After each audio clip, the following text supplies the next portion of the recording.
I was on the mountain picking wild vegetables with my daughter-in-law. Spring Shepherd's purse had just started growing. She was behind me, calling out to be careful on the steep slope. Then I lost my footing.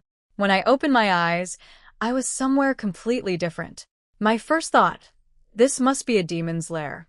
Iron shells zoomed past me without any horses pulling them, faster than any carriage I'd ever seen.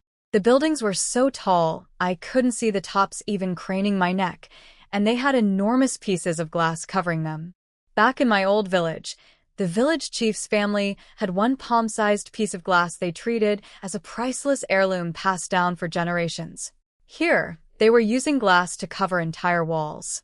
But the people didn't look like demons. They were healthy, well-fed, rosy-cheeked. The roads were perfectly flat, no dust, no dirt. Everything was strange, but not evil. The only familiar thing was the basket on my back. I gripped its straps tighter. All I could think was, how do I get home? My family was waiting for those wild vegetables. I started walking carefully, looking around at everything. Someone offered me a shiny bottle. Someone else walked toward me talking to a glowing block. A huge iron shell stopped nearby and spit out a person from inside. My heart was pounding the whole time.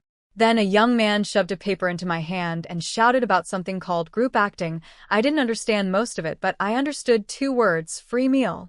I yelled back that I could do it. I could do any work. He looked me over, got excited, and said my clothes and appearance were perfect. No costume or makeup needed. He ran off to find someone called a deputy director. While waiting, I quickly hid my basket behind some boxes in a corner. It was my mother's dowry, an old family thing. I couldn't lose it. The deputy director came, looked me over, and said they needed a corpse. I just had to lie down, close my eyes, and stay still. Easy. I've been faking death my whole life. Years ago, after my husband died, the village chief tried to take advantage of me. I collapsed right in front of him, rolled my eyes back, and scared him into thinking I'd died from shock. After that, word spread I had a weak heart, and he left me alone. On the refugee road later, I got even better at it. I could even hold my breath. They brought me to the set. People were everywhere, along with metal frames and wires. I lay down where they told me. The ground was cold through my clothes, but I didn't care. My mind was stuck on those 2 words, free meal. Someone yelled to start filming. I shut my eyes and went completely still. I was so good at it that the director got worried. He looked at me through his screen and thought I might actually be dead. My face was grayish from years of poor nutrition, and my body had that perfect stiffness of a real corpse while my muscles were totally relaxed. He stopped filming and sent someone to check on me. But I didn't move. He'd said not to move until they called stop. He yelled something called cut, but that's not stop, is it? The crew member shook me, his face going pale. Mom? Are you okay? Wake up. I finally opened my eyes and asked nervously, is it over already? Did I lie here long enough? Can I get paid now? Everyone around me was caught between shock and laughter. The crew member wiped cold sweat off his forehead and told me the extra time I lay there didn't count for pay. That stung. I'd overdone it for nothing. Then someone shouted, box lunches. Box lunches are here. My ears perked up and I shot upright. Someone shouted that lunch was ready and there was braised pork, all you can eat. I stared at the food line, dying to run over, but nobody else moved yet, so I held back. They called groups one by one, camera crew first, then art team. When they finally called corpse group, I jumped in line with the others. They handed me a white box and chopsticks. It was hot. I found a corner and squatted down. When I opened that lid, the smell hit me like a wave. A full box of white rice, chunks of fatty braised pork on top, scrambled eggs, green vegetables. My hands were shaking. After my husband died, we often had nothing to eat. I chewed tree bark and dug up grass roots. I gave my children the thin porridge and went hungry myself until I could barely stand. Even in better times, it was wild vegetable paste and watered-down sweet potato congee. We only ate plain rice once a year during New Year, and meat was just a tiny taste. Now here was a whole box of rice with real meat, just handed to me for free. I bit into the pork and started crying. It was so tender it melted in my mouth. I thought about my husband, how he held my hand before he died and promised he'd make it up to me in the next life. He never got to see a day like this. Nearby, some young people were complaining the pork was too fatty, the food was terrible. One of them ordered something called delivery and was going to throw the rest away. Too fatty? Terrible? I've lived 38 years and never eaten anything this good in my life. They tossed their boxes on the ground, barely touched. I looked around. Nobody was watching. I grabbed those 2 boxes. The pork in theirs was even more than mine. I carried all 3 boxes to where I'd hidden my basket. I forced myself to stop eating after just a few bites and saved the rest for my grandchildren. My oldest grandson is skinny as a stick. My second granddaughter always complains her stomach hurts. That's just hunger. My youngest granddaughter is only 2, and my 1-year-old grandchild from my daughter has never tasted meat. Then I found 2 more unclaimed boxes near the food station. I asked the woman there if she still wanted them. She said take them, they're leftovers. 5 boxes. 5 whole boxes of rice with meat. I crouched behind a trash bin hugging my basket, grinning so wide my face hurt. My whole family has never eaten this well in our lives. When they called for extras again for the next scene, I shot up immediately. Another scene meant another meal and more money. That young man said 80 coins a day. That's a fortune. After work, I lined up to get paid. When it was my turn, the man at the desk told me to scan a code. I had no idea what he meant. He kept asking about something called WeChat or Alipay and demanding I show him my phone QR code. I didn't know what any of those things were. He slammed his phone on the table and snapped that nobody carries cash anymore. My eyes went red. I didn't understand phone transfers. I just needed my 80 coins to buy grain. My family was waiting. I begged him. I told him I really didn't have a phone. The people behind me in line looked annoyed at first, but seeing how desperate I was, they softened. Then, the young man from that morning ran over. He told the pay guy I was probably from some remote mountain area and didn't know about these things. He offered to help.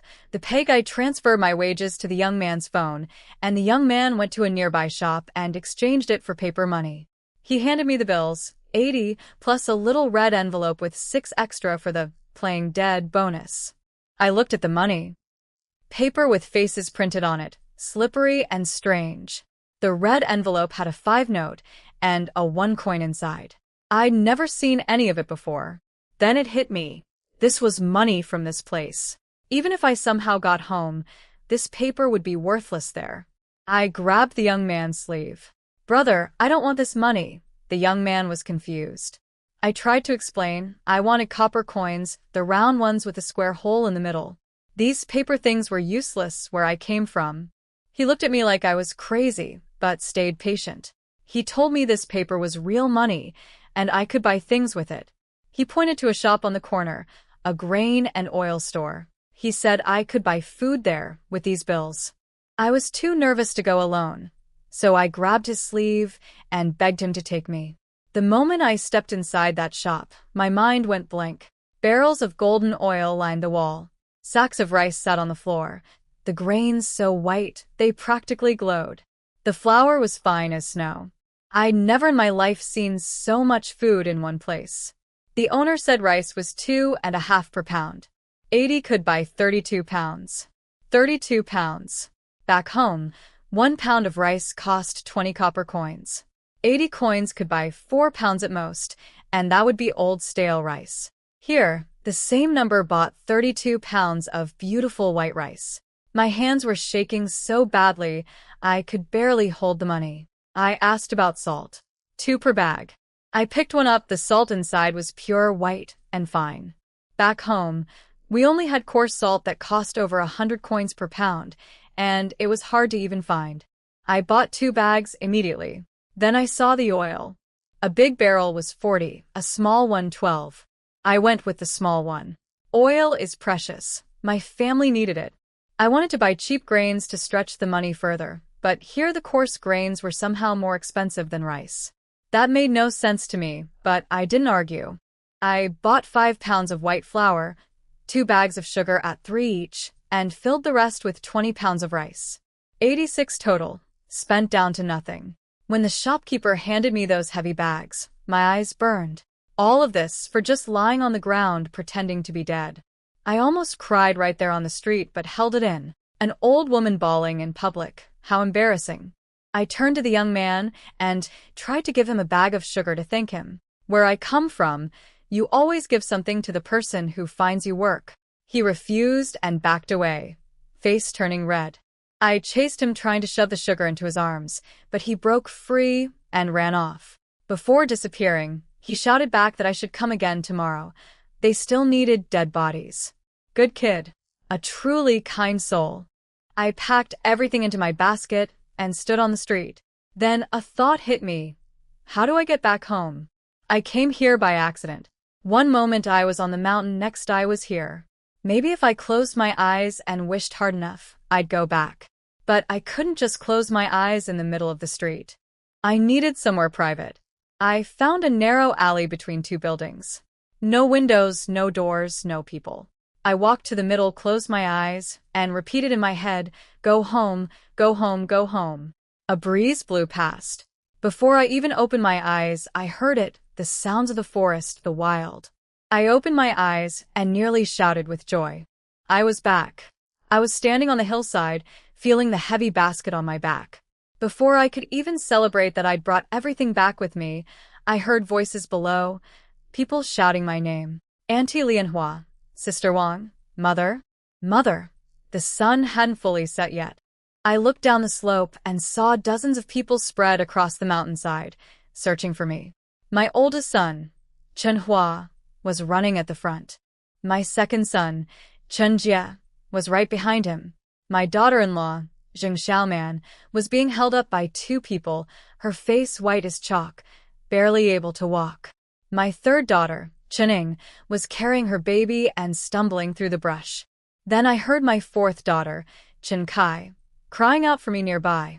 I called her name. She spun around, saw me standing under a tree alive and well, and screamed. She threw herself at me, sobbing. Mother, where did you go? We thought a wild animal took you. I hugged her and patted her back. I'm fine. Mother's fine. They all swarmed around me. Chen Hua looked me over with red eyes, checking for injuries. Chen Jie just stood there panting, staring at me. Xiaoman nearly collapsed when she saw me. I had to catch her. Her lips were blue, tears running silently down her face. Channing pushed through the crowd, crying. The little ones had been left at home with my 5-year-old grandson watching them. Too dangerous to bring small children out searching near dark. The villagers crowded around too, asking where I'd been. They'd spent the whole afternoon searching, nearly combed the entire mountain. These were people I'd known for years. Old neighbors from our original village, people we met on the refugee road. We'd survived together. Every face showed real worry, and they were all sweating, carrying their farm tools. My heart felt warm. I told everyone I'd just gotten lost and wandered to the back of the mountain. I apologized for the trouble. The village chief told everyone to go home. People drifted away in small groups. My family walked me down the hill. Chunhua tried to take my basket, but I wouldn't let him. I said it wasn't heavy.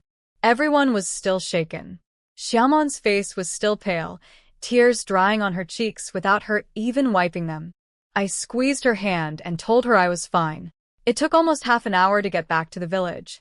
Yomen village was small, about 30 households, all refugees who'd come here fleeing famine. The houses were crooked mud brick buildings we'd built ourselves. When we reached our place, 3 main rooms, a kitchen, and a wood shed, all packed tight with our big family, my 5-year-old grandson Wenlong came running. Grandma, Grandma. 3-year-old Huanqi toddled after him with her arms stretched out. I knelt down and pulled them close. Then I told everyone to go inside. We crowded into the main room around the wobbly wooden table my oldest son had built last year. The legs were uneven. We'd wedged a broken tile under one to keep it steady. When we fled as refugees, we'd left all our heavy furniture behind. I told Chun Hua to shut the door. He looked surprised but did it. Now it was just family. I lifted the basket onto the center of the table. Everyone went quiet. They could tell something important was inside. The top was covered with wild vegetables and branches, hiding everything underneath. I reached in and brushed them aside. The first thing I pulled out was 2 bags made of some strange material nobody had ever seen before. I set them on the table and said what was inside. Someone in the room gasped. "This is fine salt." After the gasps, nobody could speak. Their eyes were wide as plates. I kept my face calm and pulled out the next thing, a red bag with box lunches inside. I set it aside and kept going. The next bag was bigger, tied with a red string. I untied it and folded down the opening. "Is that white flour?" My oldest son, Chun Hua's voice cracked. I nodded and pulled out the 4th item, a clear bag of something white and fine. Then the 5th, a bag of pure white rice. The room went completely silent. Even the children didn't make a sound. I pointed to each bag, trying to stay calm, even though I was bursting with pride inside. "This is rice. This is white flour. This is salt. This is white sugar. And this bottle, this is soybean oil." Every time I named something, someone gasped. When I said white sugar, my second daughter-in-law, Lai Jingfang's legs gave out, and she dropped onto the bench. She'd only seen white sugar once in her life, a tiny packet her father brought home as a gift from some rich person, and her mother made it last half a month, barely licking a tiny bit at a time. Chun Hua asked the question everyone was thinking. "Mother, where did all this come from?" I'd been thinking about this the whole way home. I decided to tell the truth. I couldn't keep making up excuses forever, especially if I planned to go back. But first we eat. I opened the red bag and took out 5 white boxes, setting them neatly on the table. The smell had already been leaking out. My 5-year-old grandson Wenlong sniffed the air.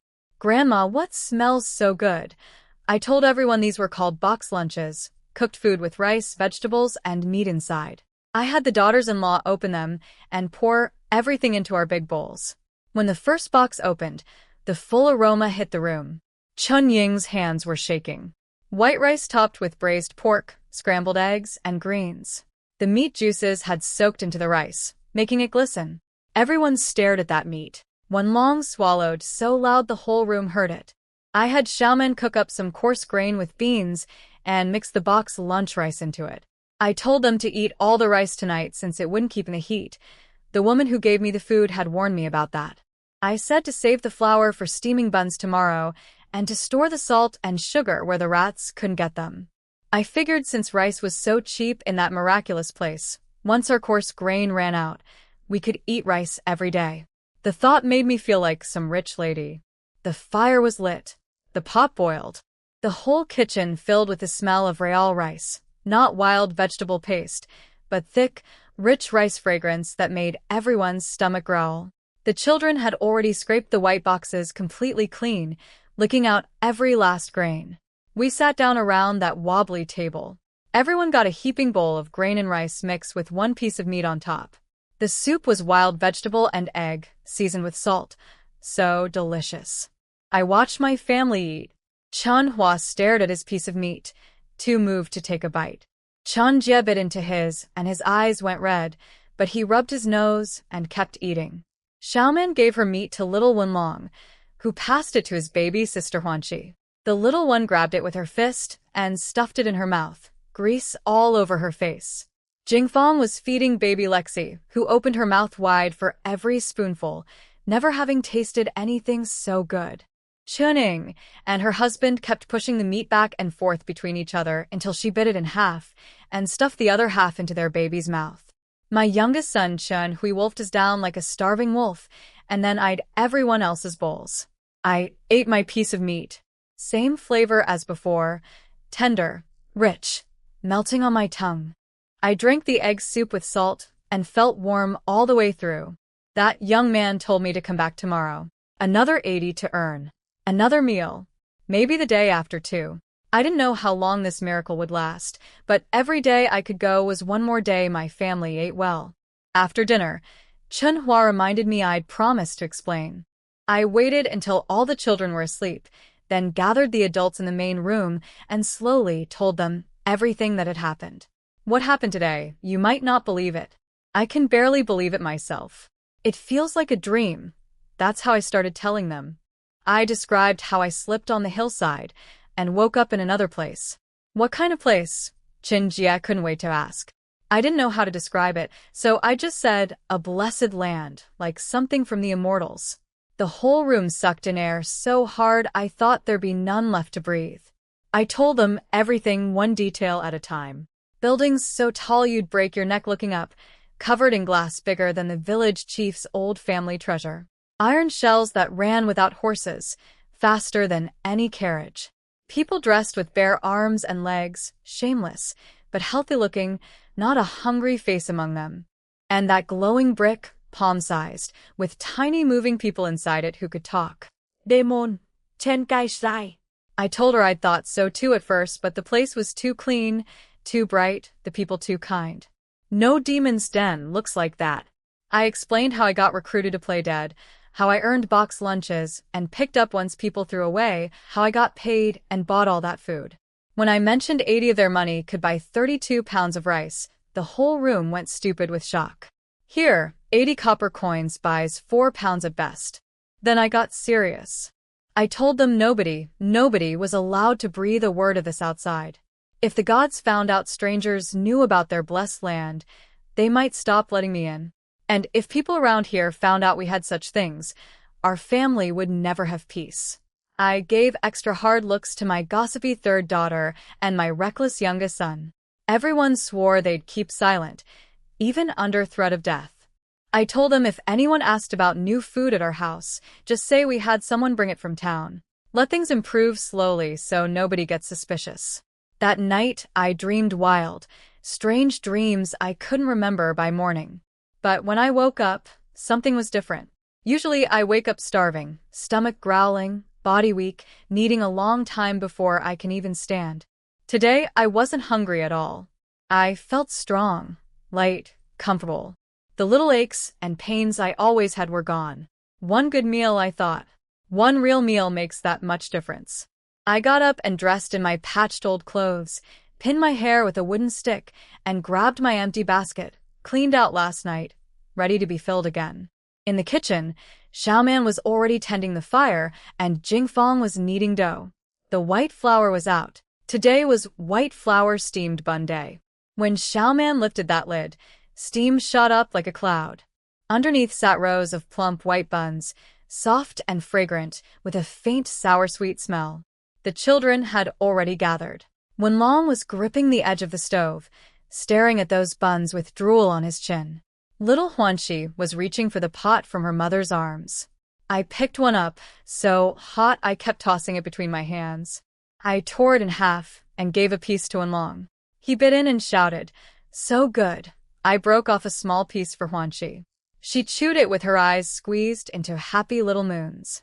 Chenhua came in, looked at the buns, swallowed hard, but didn't take one. "Mother, these are too precious. We should save them for later, not eat them all at once." Chen Jie nodded beside him. "How much did this flour cost per pound?" 2 whole coins. "How much is this pot of buns worth?" I glared at them both. "Eat." "Stop talking nonsense." I knew what they were thinking. When you've lived through hunger your whole life, the first reaction to good food isn't to eat it, it's to save it. "I earned this money," I said. "I want my grandchildren to eat something good. If you don't want any, go stand over there. Nobody's forcing you." Chenhua quickly said he wanted some. Chen Jie already had one in his hand, taking a huge bite. The daughters-in-law ate theirs in tiny bites, savoring every piece. My youngest son, Chen Hui, just stuffed his face, without a care in the world. My son-in-law, Yang Changyu, held his baby and took a bite of his first white flour bun ever. He'd nearly starved to death as an orphan on the refugee road before our family took him in. I bit into mine. Soft, sweet, fragrant. So good I didn't want to swallow. After breakfast, I strapped on my basket and headed out the door. The whole yard was full of people, all staring at me with eager eyes. I stopped. "What are you all doing?" Chenhua stepped forward. "Mother will walk you there." I knew what they were thinking. They wanted to see this miracle place for themselves, watch how I disappeared. So I headed up the mountain with my empty basket, and the whole family trailed behind me like a parade. Villagers along the way just figured we were all going to dig wild vegetables. We reached the spot where I'd slipped yesterday. Just an ordinary slope with ordinary weeds, nothing special about it. I told them this was the place. Chunhua looked nervous. I took a deep breath, closed my eyes, and thought go, go, go. A breeze blew past, and I was gone. Behind me, I later learned, every single one of them went white in the face. Their mother had just vanished into thin air right before their eyes. Little Wenlong asked where Grandma went, then answered himself. Grandma went to dig vegetables. I opened my eyes in that same quiet alley from yesterday. Basket still on my back, everything fine. I smiled. It worked again. I could still come. I walked toward the place where they'd hired me yesterday, passing the grain shop. Still closed, with a sign on the door I couldn't read. Then a wonderful smell hit me. A street vendor was selling meat-filled steamed buns from big bamboo steamers. A man bought one and split it open. A huge ball of oily, fragrant meat filling inside. My mouth watered, but I scolded myself. I'd already eaten white flour buns this morning. Besides, buns with meat filling had to be expensive. I kept walking, staring at everything. Every person carried one of those glowing bricks. Shops lined both sides of the street selling things I couldn't even name. I stopped near a woman who was singing into a black stick-shaped thing, her voice coming out loud from a black box. Nearby, a white-haired old lady in fancy black clothes embroidered with gold was dancing with a shiny sword. These people really knew how to enjoy life. The singing woman noticed me staring at her glowing brick. She stopped and smiled, asking if I wanted to sing. I said no, just looking. She asked if I was doing something called cosplay with my outfit. I didn't understand that word, but when she asked if I'd made my clothes myself, I looked down at my patched rags and said yes, though my skills weren't great. She praised my handiwork and guessed I was an extra at the nearby Film City. She'd worked there herself a few times. So that's what it was called, Film City. I told her I'd been picked to play a dead person there yesterday. She laughed at something I said, though I didn't understand why. Then I finally asked the question that had been bothering me. I pointed at her glowing brick. What is this thing? She looked surprised that I'd never seen one. She called it a phone. It could make calls, take pictures, connect to something called the net, and even sing songs. She showed me the screen up close. The little people inside were much clearer than what I'd glimpsed yesterday. I asked how the people got inside it. She laughed and explained it was called video. People filmed it and put it up there. Then I asked about that code the pay guy had demanded yesterday. She pulled out a paper with a black and white checkered square on it. She explained you point the phone at it, and money gets paid, no coins needed. So that's what the pay man wanted for me. He wasn't being mean on purpose. Everybody here just used phones instead of money. She also explained WeChat was for talking and paying, Alipay was similar, and charging meant feeding the phone so it had energy to work. I didn't understand all of it, but I got the main idea. In this place, one little brick called a phone could do everything. Truly a land of immortals. I thanked her and kept walking to the hiring spot. It was still early, but plenty of people were already squatting there waiting. Soon a big boxy vehicle pulled up, and everyone rushed toward it. I squeezed through the crowd with my basket bouncing on my back until I reached the front. A man with a horn shouted they needed 5 more extras. I threw my hand up high and yelled, "Me. Me. Me." Maybe it was my ragged clothes that caught his eye. He pointed right at me along with 4 others and told us to get in. I was scared of that big iron thing, but I thought about the money and the food. I gritted my teeth and climbed inside. After I climbed into that iron vehicle, I suddenly remembered the young man from yesterday told me to come back today to play dead again. If I went with this group, I might miss him. I jumped back out and asked the man with the horn when we'd finish. He looked me over and laughed, saying I was popular. He told me we'd be done before noon, just one scene of refugees running. No free meal this time, but 50 for the work. No meal was disappointing, but 50 could buy 20 pounds of rice. And if we finished before noon, I could still find the young man for the afternoon job. I got back in. It was my first time inside one of these iron things. The seats were covered in smooth material, comfortable enough. Glass windows on every side, so fancy. When the thing started moving, I grabbed the seat tight, legs trembling. The buildings and trees flew past the windows. After a while, My heart settled. No demon inside, after all. This blessed land just had its own ways. We pulled up near a huge, ancient-looking wall, taller and grander than any I'd ever seen. The vehicle followed the wall, and I memorized every turn. The big tree here, the stone lion there. I've always been good with directions. During the refugee years, I could walk a path once and never forget it. At the set, a girl grabbed me and started smearing gray stuff on my face and hands to make me look dirty. I wanted to groan. I'd actually washed myself carefully last night, and this morning. Waste of firewood and water. The job was simple. Run from one gate to another like a fleeing refugee. Even simpler than playing dead. When I started running, memories flooded back. The real escape, years ago. My whole family running, carrying children, not knowing where we were going or if we'd survive. That fear, that hunger, it was all still inside me. I ran, then slowed down and turned to look back, just like I'd looked back at our home when the floods took it. Great. Cut, someone yelled. They liked the looking back part and had us do it once more. I did the same thing naturally. 2 runs. That was it. I could barely believe it. They handed me a paper to press my thumbprint on, and a girl came over with a little bag. When she said she'd scan me, I spoke up bravely. I want cash. She didn't look surprised at all, just pulled a green 50 note from her bag and handed it over. Just like the singing lady said this morning. Cash still worked here. I tucked the money close to my body and started walking back the way we'd come, following my memorized route along the wall. Then I saw a group of young women walking toward me in beautiful, silky, colorful clothes, reds, pinks, greens with embroidered flowers. They looked like fairies. I stepped aside and lowered my head, the way I always did around important people back home. You don't get in the way of fine folk. But instead of walking past without a glance, they stopped. Look at this auntie, one whispered. My heart tightened. I ducked my head lower. Her outfit is so authentic. Look at her shoes. They're worn so naturally. Is she an NPC? Which crew is she from? They crowded around me. All smiles, not a trace of disgust or looking down on me. They asked if I was an NPC, someone who plays an ancient person for photos. I didn't understand. I just mumbled that I was here to work. They got even more excited, saying I was so dedicated I stayed in character even while talking.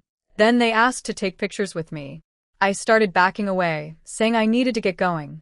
But then the one in pink said the magic words. We can pay you. My ears shot up. Pay me? Yes. Just stand here, we'll take a few pictures and we'll pay you. My brain started racing. Getting paid just for standing next to someone while they pointed their phone brick at me? I tested the waters. How much? They huddled together whispering, then the pink one turned back with a smile. We'll each take a few pictures. How about 100 for all of us? 100. My mind instantly converted it. 40 pounds of rice. All my nervousness vanished. I straightened up and said loudly, however you want. You ladies just tell me what to do. They laughed at me calling them noble ladies and said I was so dedicated to my character. The one in pink held up her phone and asked me to make a miserable, pitiful expression. I didn't need to act. I just thought about the years after my husband died, the refugee road, the hunger. My eyes drooped, my mouth sagged, my whole body hunched over like a frost-bitten weed. The girls gasped and started clicking away on their phones. Then they asked for a starving expression, the look of someone who spots food after days of hunger. Again, no acting needed. I just remembered that time on the road when I found a few wild vegetables under a rock. My throat tightened, my eyes went wild, my hands reached forward on instinct. Incredible, they kept saying. They took turns standing next to me while I made different faces. They kept praising how realistic I was. But I wasn't performing. These were just my memories. When they finished, the pink girl tried to pay me through the phone. I waved my hands, no phone. They all laughed, saying I was so committed I even refused to break character. Luckily, the one in green had cash. She handed me a red bill 100. I thanked them over and over. As they walked away, I heard them saying it was the best 100 they'd ever spent, and that my expressions nearly made them cry. Me, Wang Lianhua, praised by rich young ladies. That felt nice. I also remembered them mentioning something called NPC, people who get paid just to pose for photos. Maybe I could do that too. I tucked the thought away for later. I was walking back when I heard a familiar voice. The kind young man from yesterday spotted me and ran over, happy I'd come. I told him I'd done a small job that morning and rushed over. He said it was the same crew as yesterday, still needed dead bodies, and he was performing too since they were short on people. We walked together through the alleys to the set. After makeup, just some stuff smeared on my face again, I lay down and played dead. Same as before. Eyes shut, body still, ignore everything around me. We finished that scene quickly. Then they moved us to a long stone-paved road between old gray-walled houses. This time, they wanted us to walk back and forth looking numb and hopeless, like life had crushed us. I didn't know what numb meant exactly, but I knew what it felt like when life becomes unbearable. I thought about those years, and the bitterness rose up from deep inside. I walked with empty eyes, furrowed brow, mouth turned down, soaked in sorrow without even trying. I walked back and forth, head down, not noticing anything around me. On the other side of the set, the director was watching his screen. He called over a chubby man and pointed at me. "Look at this one, she's got something, right?" The man agreed. "There's something in her eyes." The director said to let me try a small speaking role with a close-up shot. The young man came running over, practically bouncing. "Auntie, great news. The director wants you to play a small role with a close-up. They point the camera right at your face for those. The pay is much better." My eyes lit up. "Really? How much?" "Not sure exactly, but definitely more than 80. I nodded eagerly. Someone came to explain my part. I'd play a beggar woman. Rich people were giving out porridge and buns. I drink the porridge fast, stuff buns in my clothes, and when the young lady character gave me an extra bun, I kneel and say, "Thank you, miss." Miss is so kind, simple enough. When I saw the set, I couldn't believe it. Real white rice porridge in big pots, real white flour buns in steamers. Back home, these were luxury foods. Here they were handing them out to pretend beggars. They yelled, "Start," and I shuffled forward in line. When they handed me that bowl of porridge, I drank it down like I hadn't eaten in 3 days. In my mind I was thinking, this is free, drink it fast before someone takes it back. I set down the bowl and locked my eyes on the bun the young lady was holding out. She dropped it. I snatched it off the ground before it even settled and stuffed it in my shirt. Cut. The actress playing the young lady looked shaken. She whispered to the director that my eyes were too scary, and she forgot her lines. The director told me to soften my look. I tried. Second take. The girl froze again. "I'm still scared," she said quietly. I didn't understand what was so frightening. I was just looking at a bun. Third take finally worked. By then I'd drunk 3 bowls of porridge and tucked 4 buns into my shirt. My belly was full, and my clothes were stuffed. Very comfortable. Afterward, the crew asked if any extras wanted leftover porridge and buns. Hardly anyone did. They said the porridge was bland and the buns were frozen ones, not worth eating when box lunches were coming later. I was the first one there. The crew woman pointed out I'd already had 4 bowls and warned me not to burst. I smiled and said I'd always had a big appetite.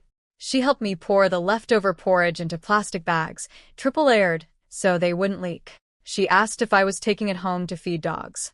Dogs. People at my home didn't eat this well, but I mumbled something vague and packed everything carefully into my basket. I did a couple more scenes, another corpse, some walking, and was looking forward to the box lunch when the young man came running over, even more excited than before. "Auntie, the director wants you to try a real scene." My heart jumped. The director was the biggest person here, like a nobleman or magistrate. But I'd noticed that important people in this place were different from back home. They were all quite kind. Even that grumpy pay guy yesterday just made a sour face, no hitting, no whipping. Back home, I'd once seen a foreman at the docks beat a worker with a whip. They brought me to the director. Someone explained the scene. 2 villages fighting over water. An old woman's son gets beaten to death. I play the old woman. I rush out, hold my dead son, cry, scream at the killers, charge at them in a frenzy, and then get killed too. Just a few lines. My son. My son. You murderers. I'll kill you all. The man asked if I could remember that, and had me repeat it twice. My heart ached just hearing the scene described. I'd witnessed this kind of grief on the refugee road. So many mothers lost children. Their screams didn't sound human. They sounded like wounded animals. I could still hear them in my head. I closed my eyes and kept thinking, pulling up the memory of a woman from our village whose son was swept away by floodwater. She knelt by the river clutching his empty clothes, wailing like a knife cutting through flesh. I opened my eyes, squatted down, and reached my arms out as if holding someone. Then I cried. Not soft weeping. A scream torn from deep in my chest, tears pouring like rain. My son. My son. I raised my head, and my eyes changed, turning vicious, murderous. You killers! Give me back my son. I stood and lurched forward 2 steps like a woman ready to die fighting. Then my body went limp and I crumpled to the ground, eyes still open, staring at the sky. I twitched twice, then went still. The set went quiet for a few seconds. Then the director started clapping. Great. Fantastic. Others joined in. I got up from the ground, tears still on my face, feeling a bit embarrassed. The director gave me a thumbs up and asked if I'd acted before. I shook my head. He didn't ask more questions, just turned to his people and said, She's confirmed. Tomorrow's scene, bring her in. Pay her the special rate. 800. 800. My brain buzzed. 800. How much rice was that? How much meat? My lips were trembling. I nodded so fast my head nearly fell off. Yes, yes, yes. Thank you, director. Walking away with the young man, my heart was pounding. Even back home, 800 copper coins would be a fortune. And here, money bought so much more. I told the young man I wanted to give him 200 as thanks. He laughed and refused, saying he already got paid for bringing people to the crew. Then he changed the subject to something important. I needed a phone. Without one, he had no way to contact me about future work. He said the cheapest kind cost less than 100, including something called a phone card. I thought about today's earnings, 150 from the morning, plus today's pay still coming. I had enough. I agreed to buy one. While waiting for lunch, I asked him something that had been bugging me. Brother, why is it called a hand chicken? It doesn't look anything like a chicken. He stared at me, then burst out laughing. Auntie, it's machine. As in device, not chicken the bird. The words just sound the same. My face went hot. Well, I knew it had nothing to do with chickens. At lunchtime, I opened my box. Garlic spare ribs, braised pork belly with noodles, chive shrimp, and garlic greens. Beautiful. But I was still full from all that porridge, so I sealed the box and saved it. I watched the food station, and when the last unclaimed box remained, the girl there offered it to me before I even asked. 2 boxes today. Then the young man, his name was Joe Pei, took me to buy a phone. But there was a problem.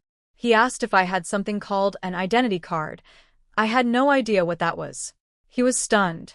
No phone, no identity card. How had I even gotten here? I went quiet. I couldn't explain that I was from another world. If they found out I wasn't from this place, they might send me away and never let me come back.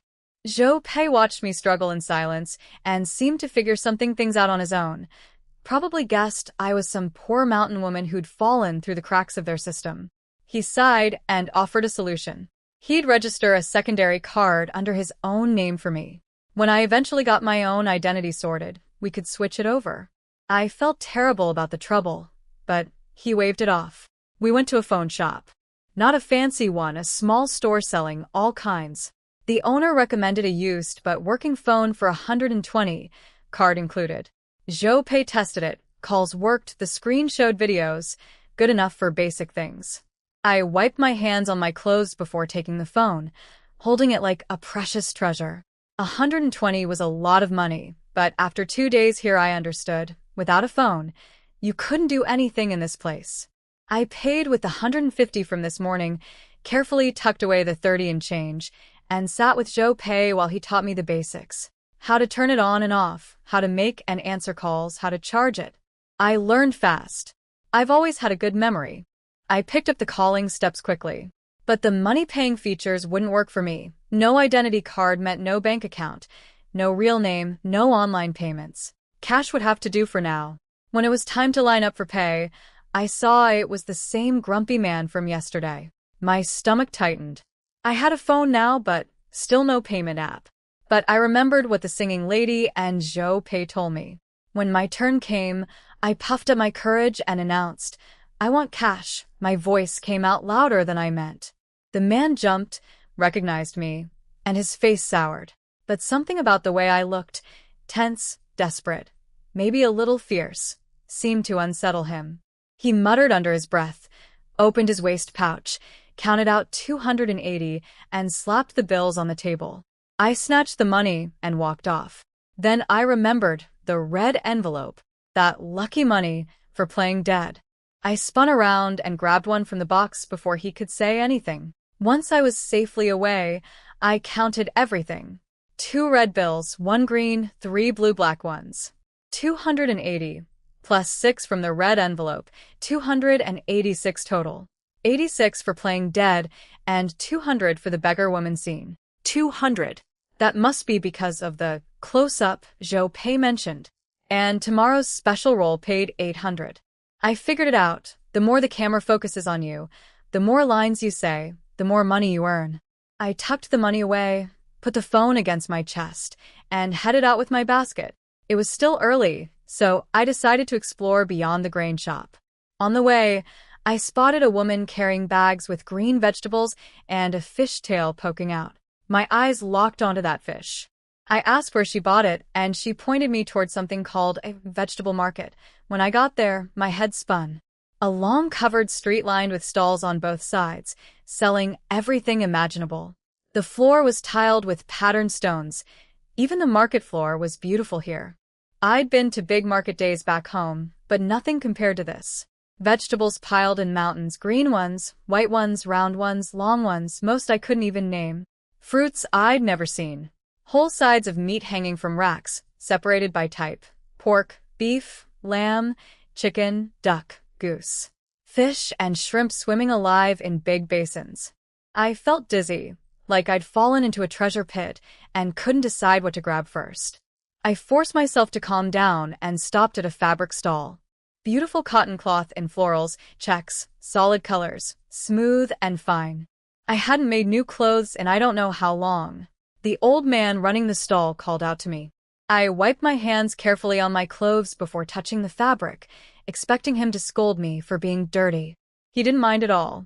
8 per meter for plain cotton. I figured 1 meter here was about 4 feet back home. A whole outfit would cost around 20.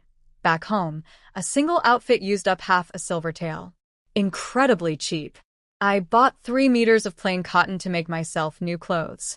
I couldn't keep walking around this beautiful place in rags. It was only because these people were so kind that nobody had chased me off with a broom yet.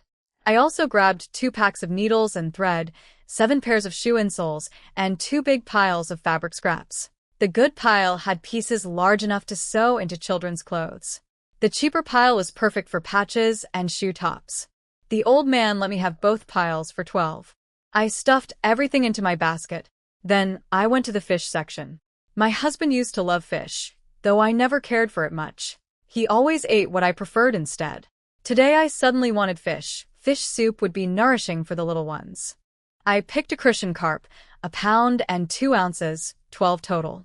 The fishmonger knocked it out, scaled it, gutted it, cleaned it, and bagged it in seconds. I bought 2 blocks of soft white tofu for 2 each. Then about 10 eggs at 6 per pound, packing them carefully. My basket was getting seriously heavy. At the market entrance, I spotted a candy display, something called White Rabbit Milk Candy. Milk and sugar together. That sounded delicious. 12 a bag. I thought of my grandchildren and bought 1. Then I practically ran out of that market like floodwater was chasing me. Too many good things in there. Everything I saw I wanted to buy.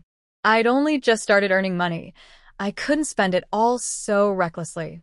"Mother," a timid voice called out. I turned and saw my 4th daughter Chen Kai and my youngest son Chun Hui standing on the hillside, looking like they'd seen a ghost. Watching a person appear out of thin air will do that. even if it's your own mother. I glared at Chen Hui, who looked like a little thief skulking around. Get over here and help carry things instead of standing there. Chen Kai ran over and grabbed the bags from my hands. Fish. And tofu and eggs. Chen Hui bounced around, peeking into every bag like a monkey. He tried to take my basket, but I waved him off, too heavy for his scrawny body. I gave him the bag of fabric scraps and the candy instead. He spotted the white rabbit candy and ran to show his sister, hardly daring to believe it was real. I told them both to stop making noise and hide everything in the basket before we reached the bottom of the hill. Back home, I laid everything out on the crooked table. Even Xiaoman, who'd already seen yesterday's haul, was wide-eyed again. When the rest of the family came in from the fields, they stared at the table full of food like it was a dream. I opened the bag of leftover porridge from the set.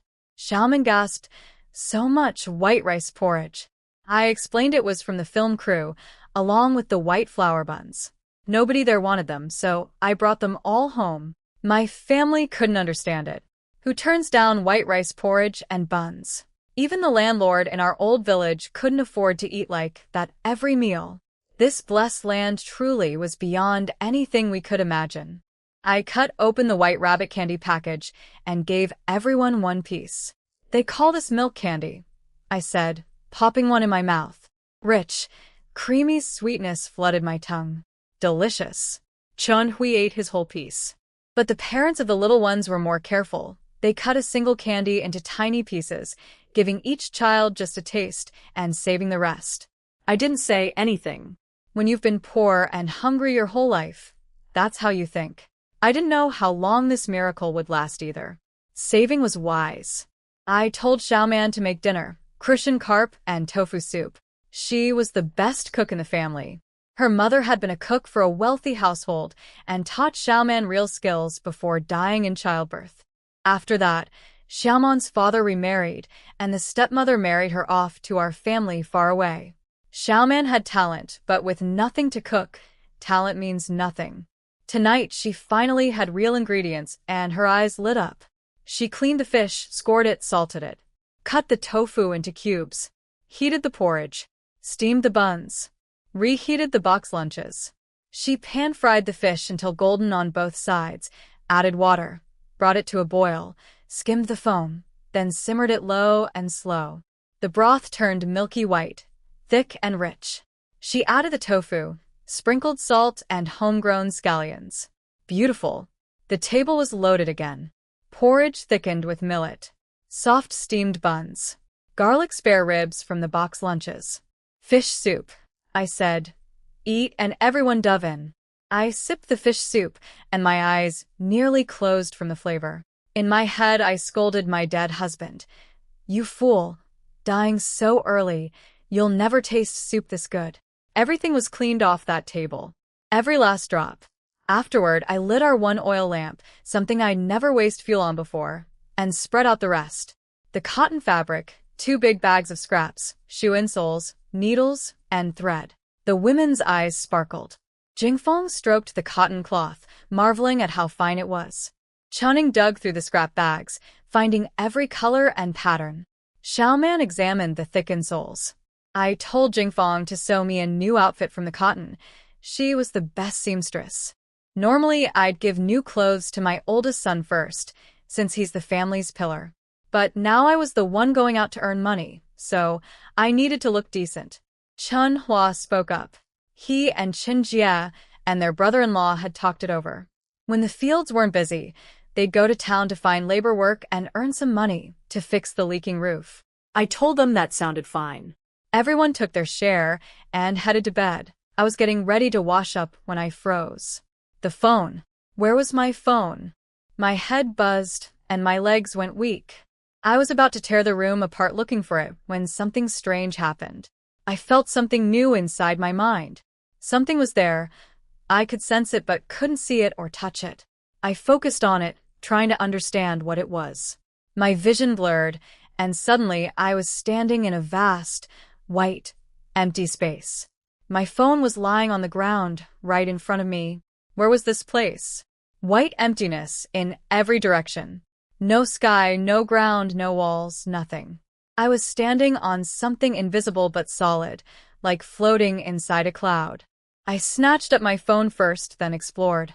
After about 10 steps in one direction, I hit something I couldn't see. I reached out and felt a wall. I followed it around for walls, no door, no window. A room about 30 feet on each side. Then I thought about the blessed land, and just like that, I was standing in that familiar alley. I closed my eyes, thought about home, and I was back in my room. I focused on the white space again and popped right back inside it. I figured it out fast. This white room was my own little treasure. It connected both worlds. I could jump between home, the white room, and the blessed land just by thinking. But then I discovered something even more incredible. My face flushed with excitement. I had magic powers. Anything I touched, if I thought about putting it in that white room, it just disappeared into it. I could pull things back out the same way.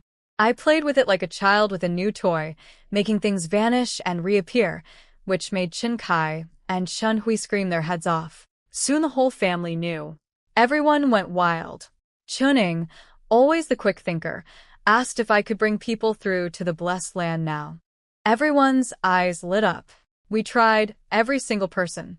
None of them could come with me. Only objects could pass through. Guess we don't have the fate for it, Chuning said, disappointed. That settled it for everyone. Next morning, Xiaoman made grain porridge, pan-fried flatbreads mixed with white flour and stir-fried wild vegetables with oil, salt, and a splash of soy sauce. Even the bitter greens tasted wonderful with proper seasoning. After breakfast, I strapped on my basket and vanished right there in the yard while my family watched with a mix of awe and excitement. In the alley, my phone suddenly buzzed and rang. I fumbled it out and pressed the green circle like Zhou Pei taught me. Auntie, his voice came through. The crew needs you early today. Meet at the west gate. I hurried over. Zhou Pei was waiting with a van. Inside, a plump, friendly woman immediately started chatting with me. She'd heard Zhou Pei talking about how I'd gotten a special role on only my second day. Impressive, she said. She admired my clothes, thinking I'd aged them on purpose for authenticity.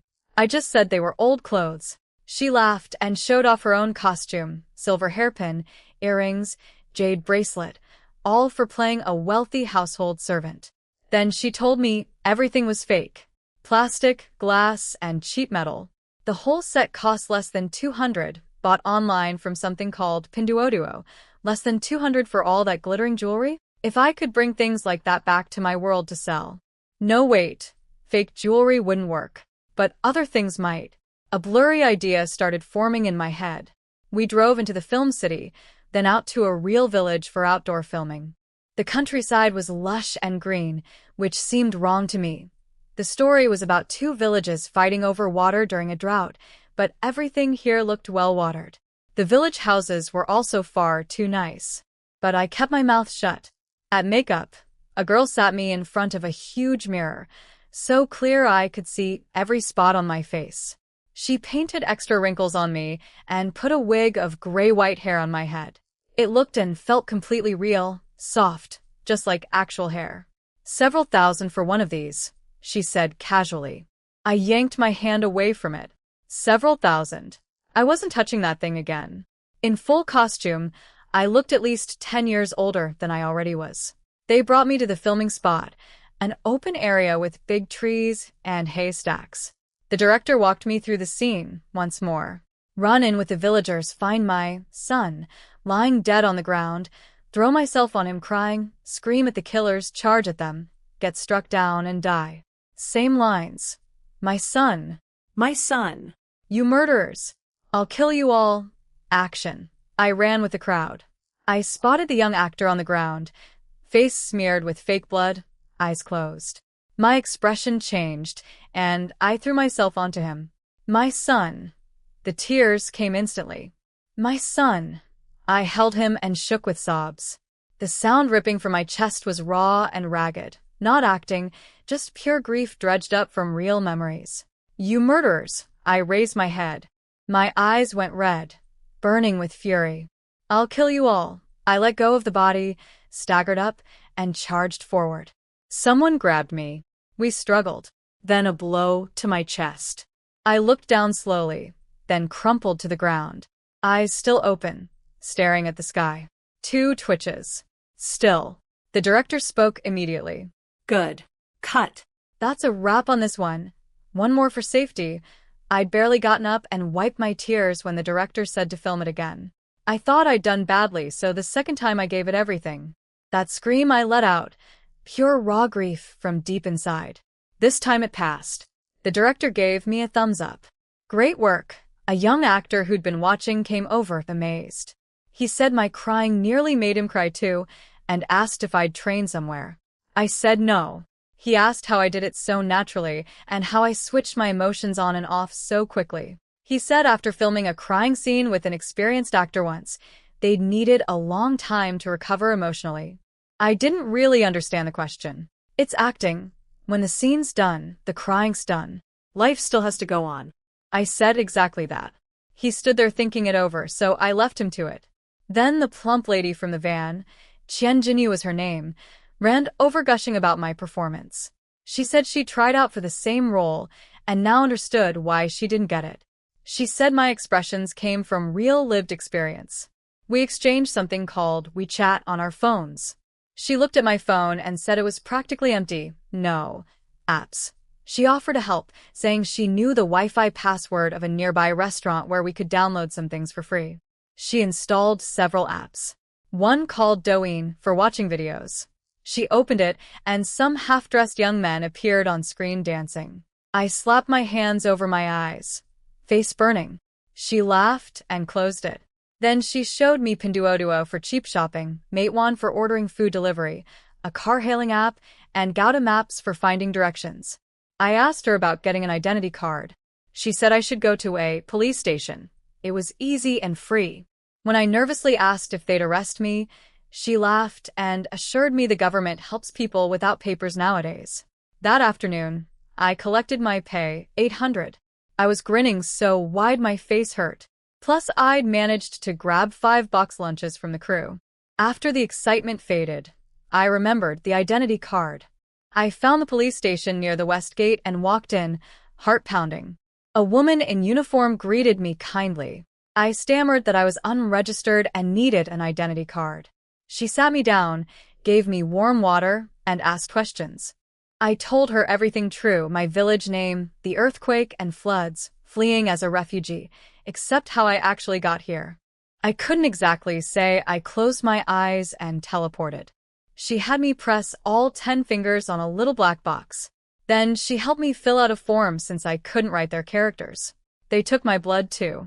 She said they'd verify my information, and it would take about 20 working days. They'd call me when it was ready. I was so grateful, I almost knelt down to kowtow, but she stopped me. Walking out into the afternoon sun, a huge weight lifted off my chest. With an identity card, I'd truly belong here. Nobody could send me away. Feeling light on my feet, I headed toward the market. Along the way, I spotted a street stall with a crowd around it. A speaker kept repeating, $9.99 each. Everything $9.99. Clearance clothes, first come first served. $9.99 for a whole outfit?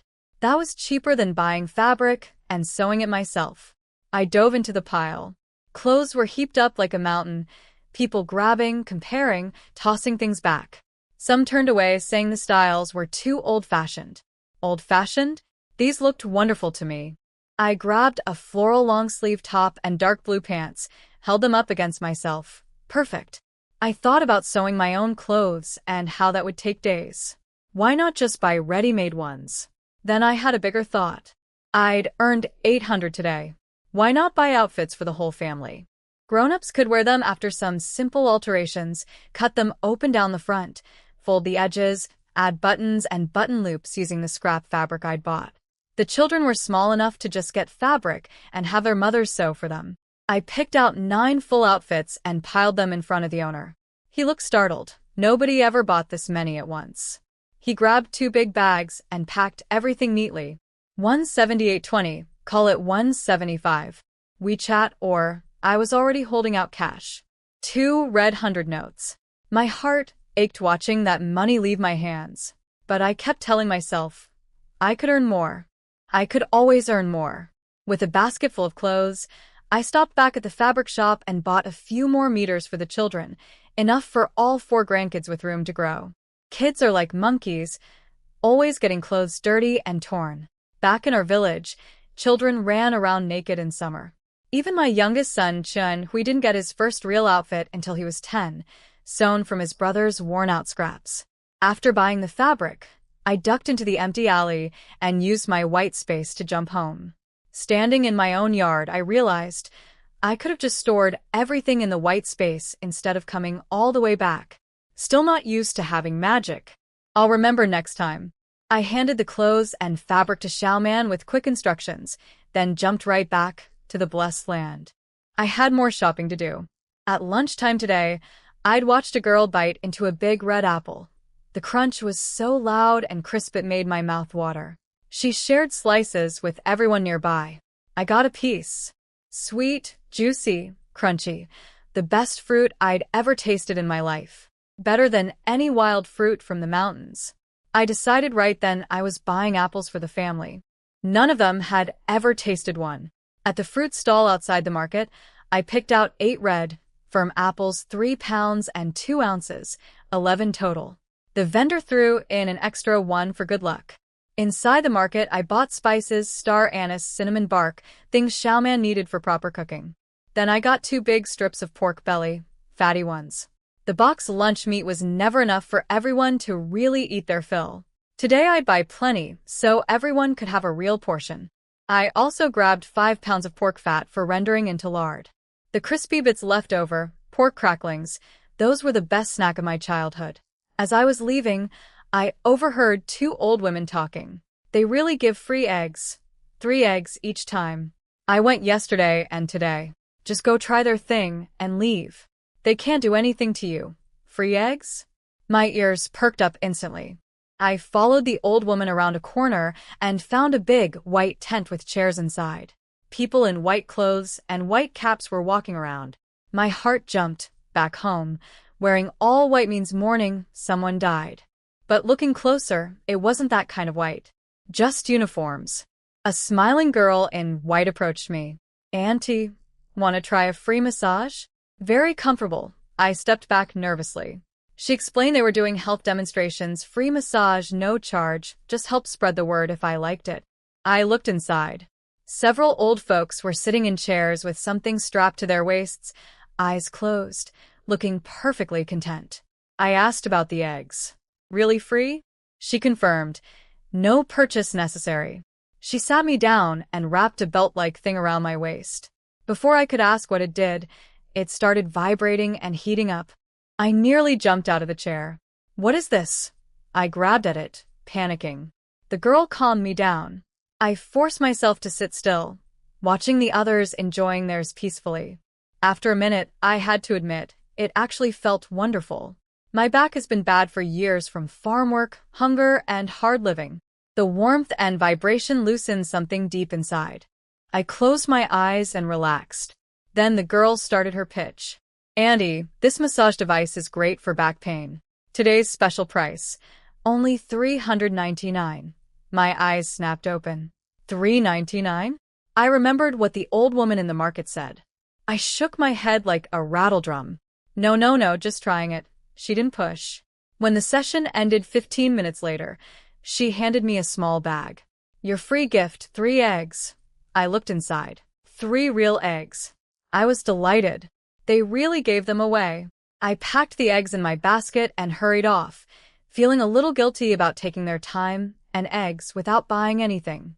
But the device was too expensive and everyone else was doing the same thing. Walking away, I wondered, what were those people really after? Free massage, free eggs, no pressure to buy. What was in it for them? I couldn't figure it out. But I was already planning to come back tomorrow. The girls said they'd be there for days, with free eggs every time. What a place. Truly blessed land. The sun was getting low when Chen Kai came running to the fields to call everyone home. I'd already laid everything out by the time they gathered in the yard. I pulled out the big bag of clothes and spread them across the table, 9 outfits, 1 for each adult in the family. They all went quiet, staring. I didn't wait for reactions. I just started handing them out. Chen Hua yours. Yan Ye yours. Chening, Changyu yours. Down the line, Xiaoman, Jingfang, Chen Kai, Chen Hui. They held their clothes like children receiving candy, turning them over, feeling the fabric, unable to stop smiling. I explained that the styles were different from our kind of clothes, but the fabric and stitching were good quality. The ones without buttons could be pulled over the head. Some would need adjustments, sewing up necklines with scraps of matching cloth, adding buttons, fixing hems. But they'd work just fine. Chen Hui got a strange hooded top with a big front pocket and dangling strings. He had no idea how to wear it. I told him to just pull it over his head like a jacket. The strings could hang loose or be tied, didn't matter. Everyone washed their hands and faces and went inside to change. When they came back out in a line wearing their new clothes, the difference was something else. They stood taller. Their eyes were brighter. They even complimented me, saying my new outfit made me look years younger. I was grinning so wide my face hurt. This is how people should live, full bellies and proper clothes. They carefully took off the new clothes and stored them away, planning to alter them properly and save them for New Year. I handed the children's fabric to the daughters-in-law and chinning for sewing. Then came the real event, cooking. I gave Xiaoman the 2 strips of pork belly and the 5 pounds of pork fat I'd bought. When she opened the other bag and smelled the star anise, cinnamon, and bay leaves inside, her face lit up even brighter than when she saw the meat. I'd remembered her mentioning she needed proper spices. She asked nervously if it cost too much. I told her everything was cheap in the blessed land and to use it freely. She got to work. Cut the pork belly into squares, blanched them in cold water. Then the real skill came out. She fried sugar until it turned a deep caramel color, tossed in the meat, added soy sauce, cooking wine, star anise, and cinnamon, covered it with water, and let it braise on low heat.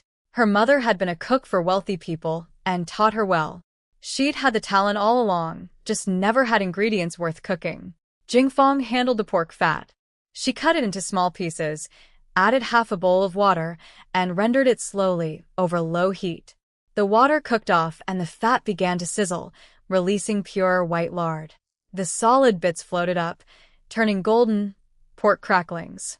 Chuning hovered between both pots, sniffing the air with her eyes half closed.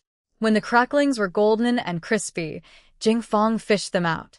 Xiaoman sprinkled salt over them, tossed them, and brought the bowl out to the yard. "Mother, the cracklings are ready.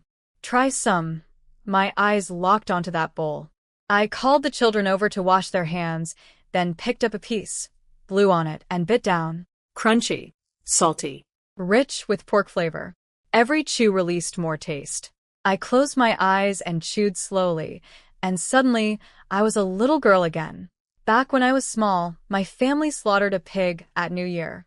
My mother fried a bowl of cracklings with salt. My brother and I fought over them while she scolded us, "You little greedy cats," and my father sat on the doorstep smoking his pipe, watching us and laughing. Then the family fell on hard times. No more cracklings. Then I married, and they came back. My husband always found a way to get some pork fat before winter.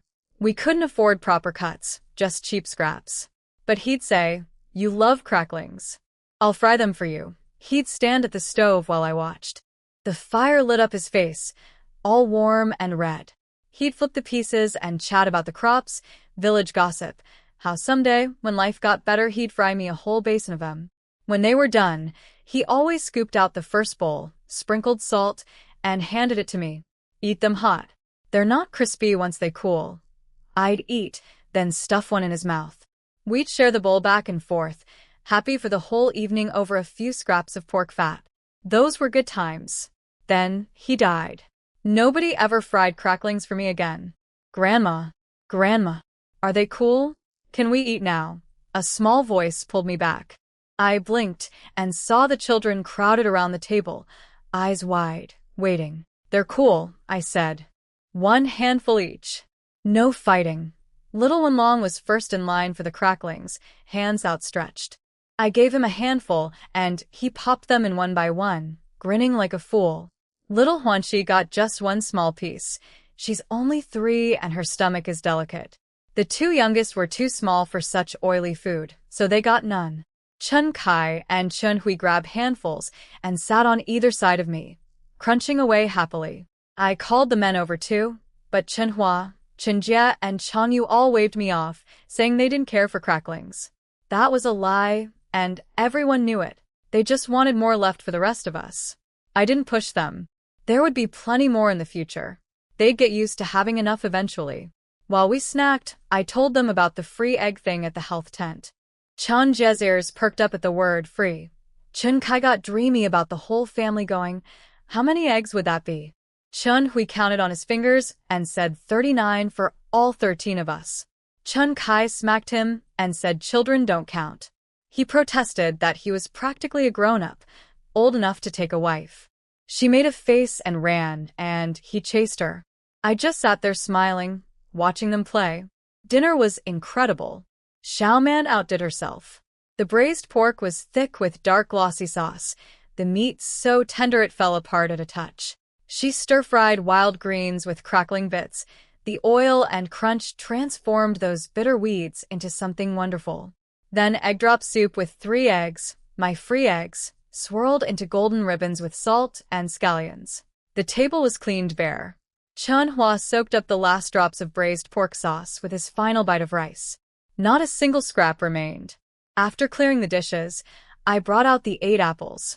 Everyone stared at these big, round, brilliantly red fruits gleaming under the oil lamp. What are those? Chen Hui asked. Apples. Xiaoman was amazed. She'd seen apples before, but never this large or red. Channing held one to her nose and breathed in the sweetness. Chen Hui bit into a slice, and his eyes went wide. This is incredible. Then Chen Hua said something quietly that changed the mood. Fruit like this, wouldn't this be tribute fruit? Tribute fruit. The kind offered to the emperor. Common people never tasted such things. The room went silent. Chen Ying's piece suddenly felt too precious to hold. Chen Hua immediately said we should stop eating and sell the rest instead. I'd been thinking about this too. The money I earn in the blessed land only works there. I can only bring physical things home. But to truly improve our life here, buy land, rebuild the house, we need real silver from this world. But I had to be careful. I told them plainly. Selling once or twice, we can say we found them in the mountains. But if we keep showing up with things like this, people will get suspicious. Someone jealous reports us. Officials come asking where we got tribute-quality fruit, and then what do we say? I told them about my own father. He was clever, knew how to earn money, but had no powerful backing. People with even a little authority took everything and threw him in prison. The same goes for the salt, sugar, rice, and flour. If we start selling those, it draws even more attention. And selling just a little wouldn't earn enough to be worth the risk. That cooled everyone down. I softened my voice. I'm not trying to scare you. We just can't protect these things yet. Keep everything secret. Not a word to anyone. But this won't be forever. Our family will get better. We'll buy land, expand the house, and when that happens, we'll need a believable explanation for where our money came from. I'm still working that out. The sharper ones, Chen Hua, Chen Jie, Jingfang, Chen Ning, seemed to catch what I was hinting at. The others looked confused, saying I talked like a scholar now. The children just kept eating their apples. Then, the wind picked up outside. Thunder cracked across the sky and rain came hammering down, turning from drops to a downpour in seconds. It's leaking. Get the basins, Chen Hua shouted. Everyone scrambled. The roof leaked in at least a dozen places. Water streamed down the walls. We used every container we had, clay pots, cracked bowls, chip jars, even gourd scoops. The house sounded like a drum concert. Chen Hua climbed up with some of the plastic bags I'd brought from the blessed land to patch the worst gaps. They were waterproof but too flimsy to last. This house was thrown together 2 years ago when we first arrived as refugees. Having any shelter at all felt like a blessing then. But now, with the means to do something about it, this leaking roof needed proper fixing. Just then, I felt something buzz in my mind, the white space. I slipped inside and found my phone ringing on the ground. Interesting, the phone has no signal in my world, but inside the white space it does. And I can sense it vibrating even from outside. It was Zhou Pei. He told me there were 2 crews hiring extras the day after tomorrow, 150 for a full day. But he also had something better.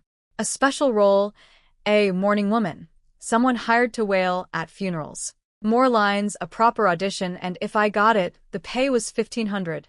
1,500. The catch was the audition conflicted with the extra's job. If I failed the audition, I'd get nothing from either. I didn't hesitate. I want the special role. He said he'd send me the script and lines as voice recordings so I could memorize them. Then he added something that stopped me cold. Annie, if you want to keep getting better roles, not being able to read is a real problem. You can't even read your own scripts. There's an adult education school near the film city. You could also learn on your phone. I stood there in that white space, phone pressed to my ear, completely stunned. Learn to read? Me? At my age? Could I really still learn? Learning to read, of course I wanted that. My heart burned just thinking about it. When I was little, before my family was ruined, my father let me study. I'd only learned a few characters before everything fell apart. After that, there was never another chance. But in the blessed land, Zhou Pei said anyone could learn. It wasn't about whether you could, only whether you wanted to. I stored that thought away. Right now, the audition was what mattered. 1,500. I had to get that role. I opened Zhou Pei's message and listened to the voice recording. A woman reading the morning lines. My child. In the 6th month snow fell and the sky wouldn't clear. At 16 years old they buried your life. 5 passages total. The voice was flat, just reading the words so I could memorize them. How to actually perform them, the rhythm, the emotion, where to drag out a note, where to cut short, that was up to me. I listened over and over, memorizing every word. Then I tried crying and wailing through them myself. Something was wrong. The words were perfect, but the crying wasn't right. A real morning woman has technique, specific tones, patterns, traditions passed down from teacher to student. I was just a beginner trying to brute force my way through grief. That wouldn't do. I had an idea. That night, I barely slept 3 hours. Early the next morning, I packed a basket with eggs and a small bag of millet and headed to the east end of the village. There lived Lu Sanyang, the morning woman. Her husband died years ago. Her younger son died on the refugee road. She lived alone with her surviving son in 2 crumbling rooms worse than ours. She had one skill, mourning. When someone died in the nearby villages, she was the first person called. She could make the dead weep and the living faint. Her wailing was legendary. I knocked on her door at dawn. When she saw the eggs in my basket, her eyes went wide. Nobody visited her. Mourning women are considered bad luck, and her sharp tongue didn't help. She looked at me nervously. Sister Lianhua, who in your family died? I stared at her. She started rambling. Don't worry, I'll get ready right away. I'll give you a beautiful morning, guaranteed. Nobody died, I said. She was even more confused. I walked into her yard, handed her 10 copper coins, and told her what I needed. I want you to cry. Right now. Right here. For me to watch. She'd been doing this for over 10 years and never gotten a request like this. But 10 copper coins plus a basket of eggs loosened her up fast. I recited the 5 passages. She couldn't memorize them all at once, so I fed her one section at a time. She didn't need to match every word, just capture the feeling.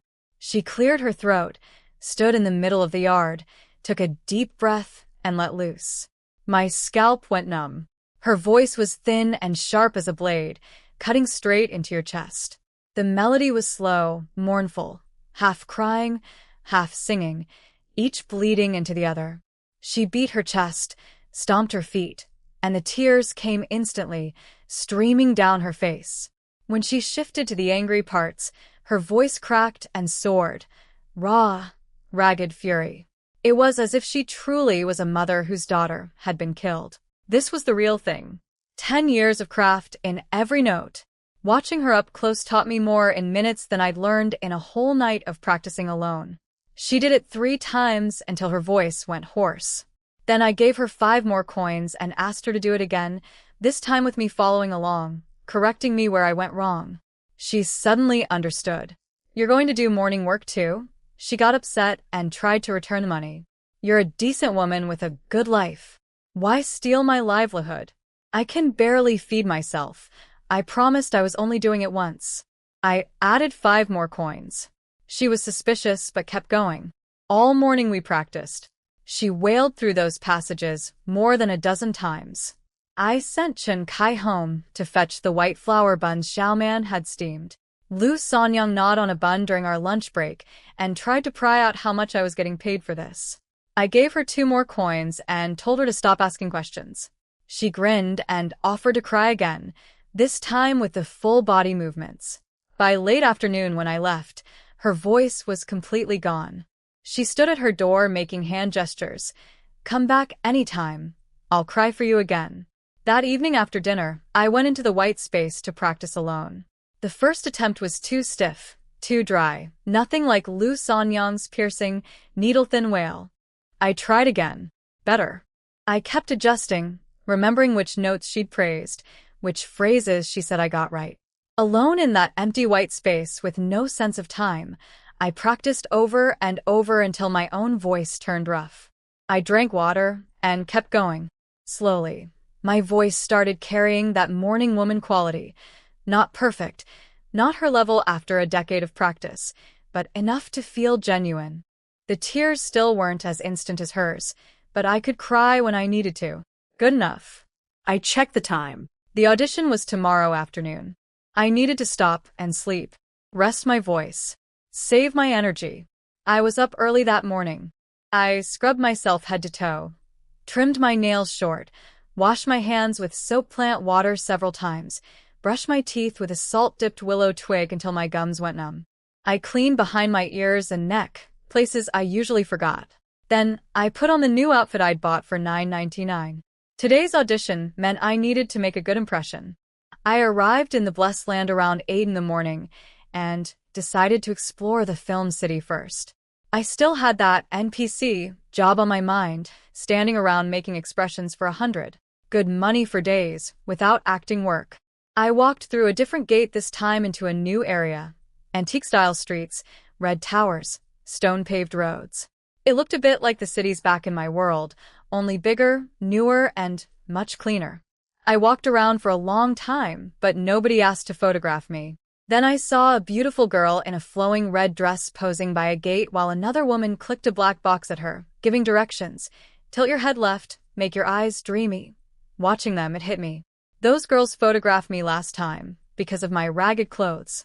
Today I look like everyone else here, clean and ordinary. For the NPC work, I'd need to wear my old patched outfit. I noted that for next time, and kept walking, memorizing the routes. Then I spotted something that made my ears perk up. A girl in a green vest was handing out papers at a folding table, talking to an old man with a little cully dog. She was saying something about a senior university, free classes in calligraphy, painting, singing, dancing. After the old man left, I approached her nervously. Miss, does this senior university teach reading?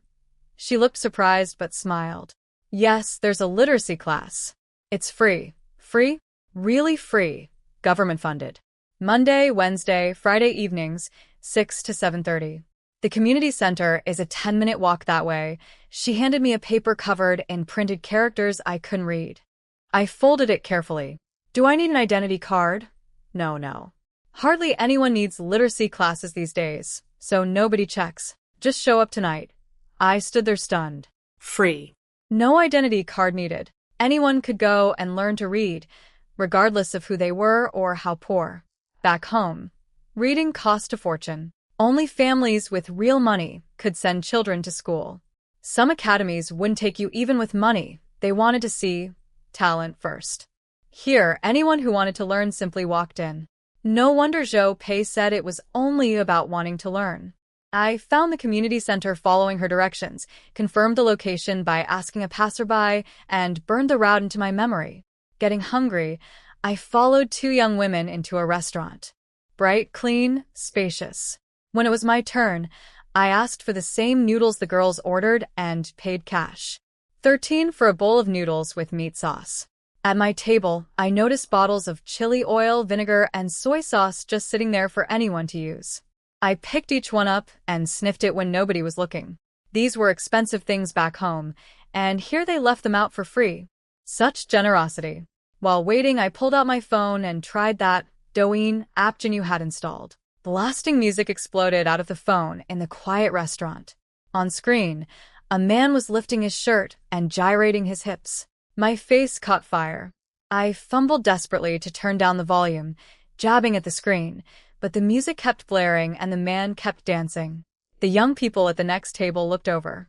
I wanted to crawl under the table and die. I finally got it quiet and accidentally swiped to a different video. A woman cooking. She chopped vegetables with incredible speed, tossed everything in a pan, seasoned it, plated it. Smooth as water flowing. I was mesmerized. My noodles arrived. A huge bowl, dark sauce with minced meat on top, surrounded by cucumber strips, bean sprouts, and greens. I mixed it all together, every noodle coated in rich sauce. Delicious. Savory meaty, the noodles chewy and firm.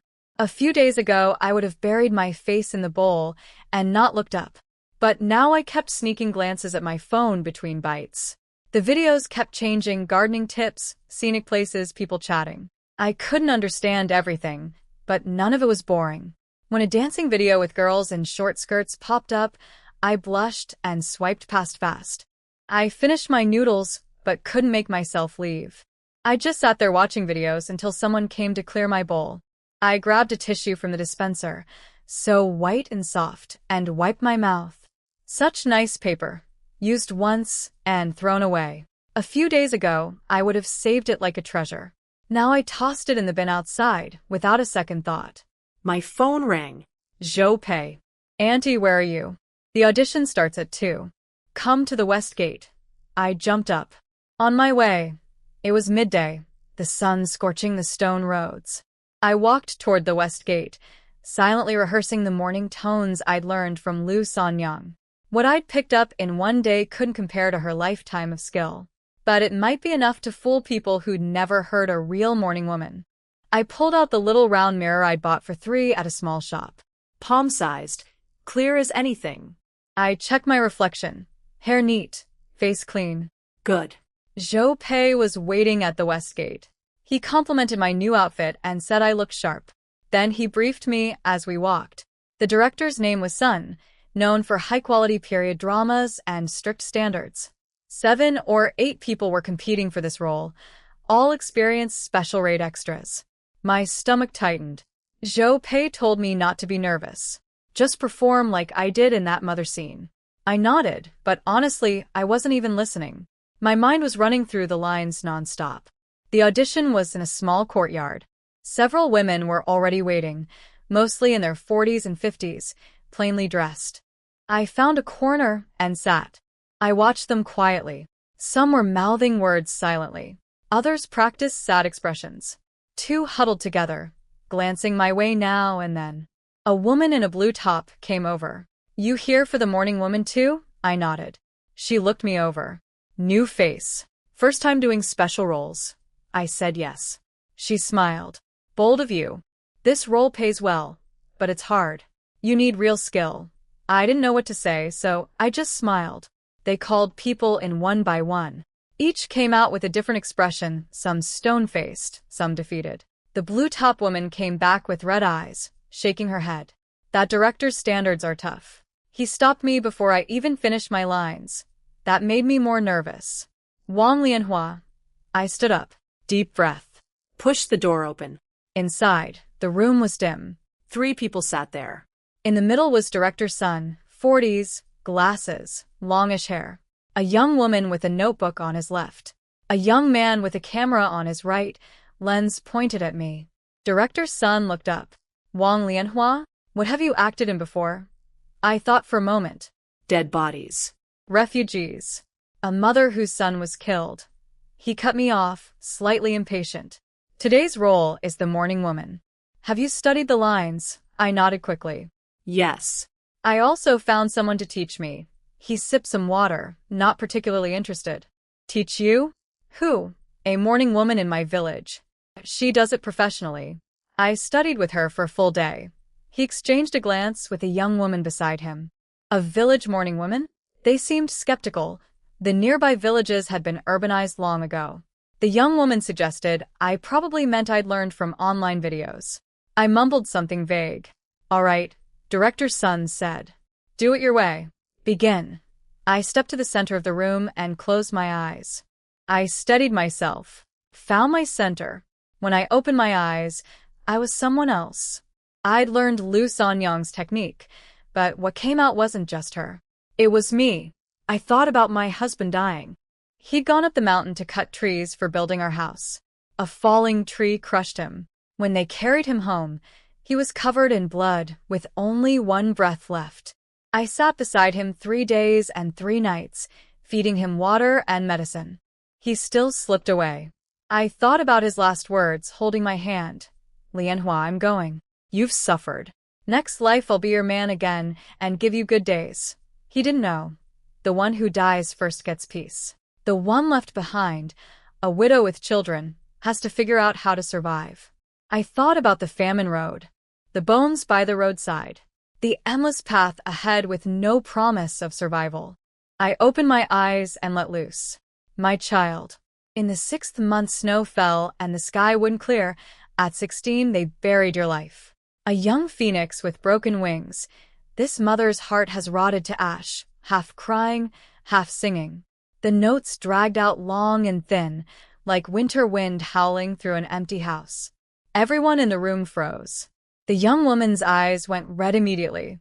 I stepped sideways, pointed at the empty air, my voice turning sharp and furious. That man from the Chung family, snake heart behind a pretty face. No scholar, but a man-eating tiger. At 16, a flower bud barely open, and you crushed her. At 17, carrying your child for 10 months, and you worked her like a mule. At 18, a length of white silk ended her life, and you called it sudden illness. My voice climbed higher and higher until it cracked into a raw, tearing scream. My child, before you died, did you call out for your mother? Before you died, did you get one last sip of soup? My cries grew wilder, like I was throwing myself onto my daughter's body. Tears ran into my mouth, salty and bitter. I wailed about her husband's family treating her like trash, her in-laws stealing her grandchild, the quack healer they brought in who only made things worse, how they stripped her of her wedding clothes and called it, for her own good, when it was really a death sentence. I thought about all those mothers I'd seen lose their children, holding the small bodies, crying until no tears were left, just blank emptiness on their faces. My voice rose into a final scream at the heavens. Open your eyes and look at the evil relatives in this world. Then I collapsed to the ground, sobbing. The room went silent. The young woman started clapping with red eyes. Director's son joined in, nodding with a look of clear satisfaction. He didn't waste time. The role is yours. Can you join the crew tomorrow? I said yes immediately. Outside, Zhou Pei was thrilled. He explained this job was different from before. I'd be with the crew for 2 full days, meals and lodging included. The 1,500 was a package deal, not per day.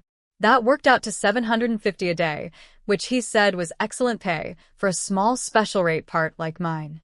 I had no complaints whatsoever. I signed the contract by pressing my thumbprint on a flat glass board several times. Then Zhou Pei came back grinning. Director Sun had praised me personally, said performers at my level were rare, and he'd definitely call me for future work. You're about to take off, Annie, Zhou Pei said. Take off. Even I could guess what that meant. I waved the praise away, but the wrinkles around my eyes smoothed out with happiness. Walking out together, I asked Zhou Pei about leaking roofs. Last night's storm had been miserable. He said his family lived in a building that didn't leak, but suggested buying waterproof sheeting, silver gray plastic cloth, a few dozen per roll, sold at hardware stores. It wouldn't be a permanent fix, but it would hold for a while. I found a hardware store, bought 5 rolls at 30 each, plus scissors.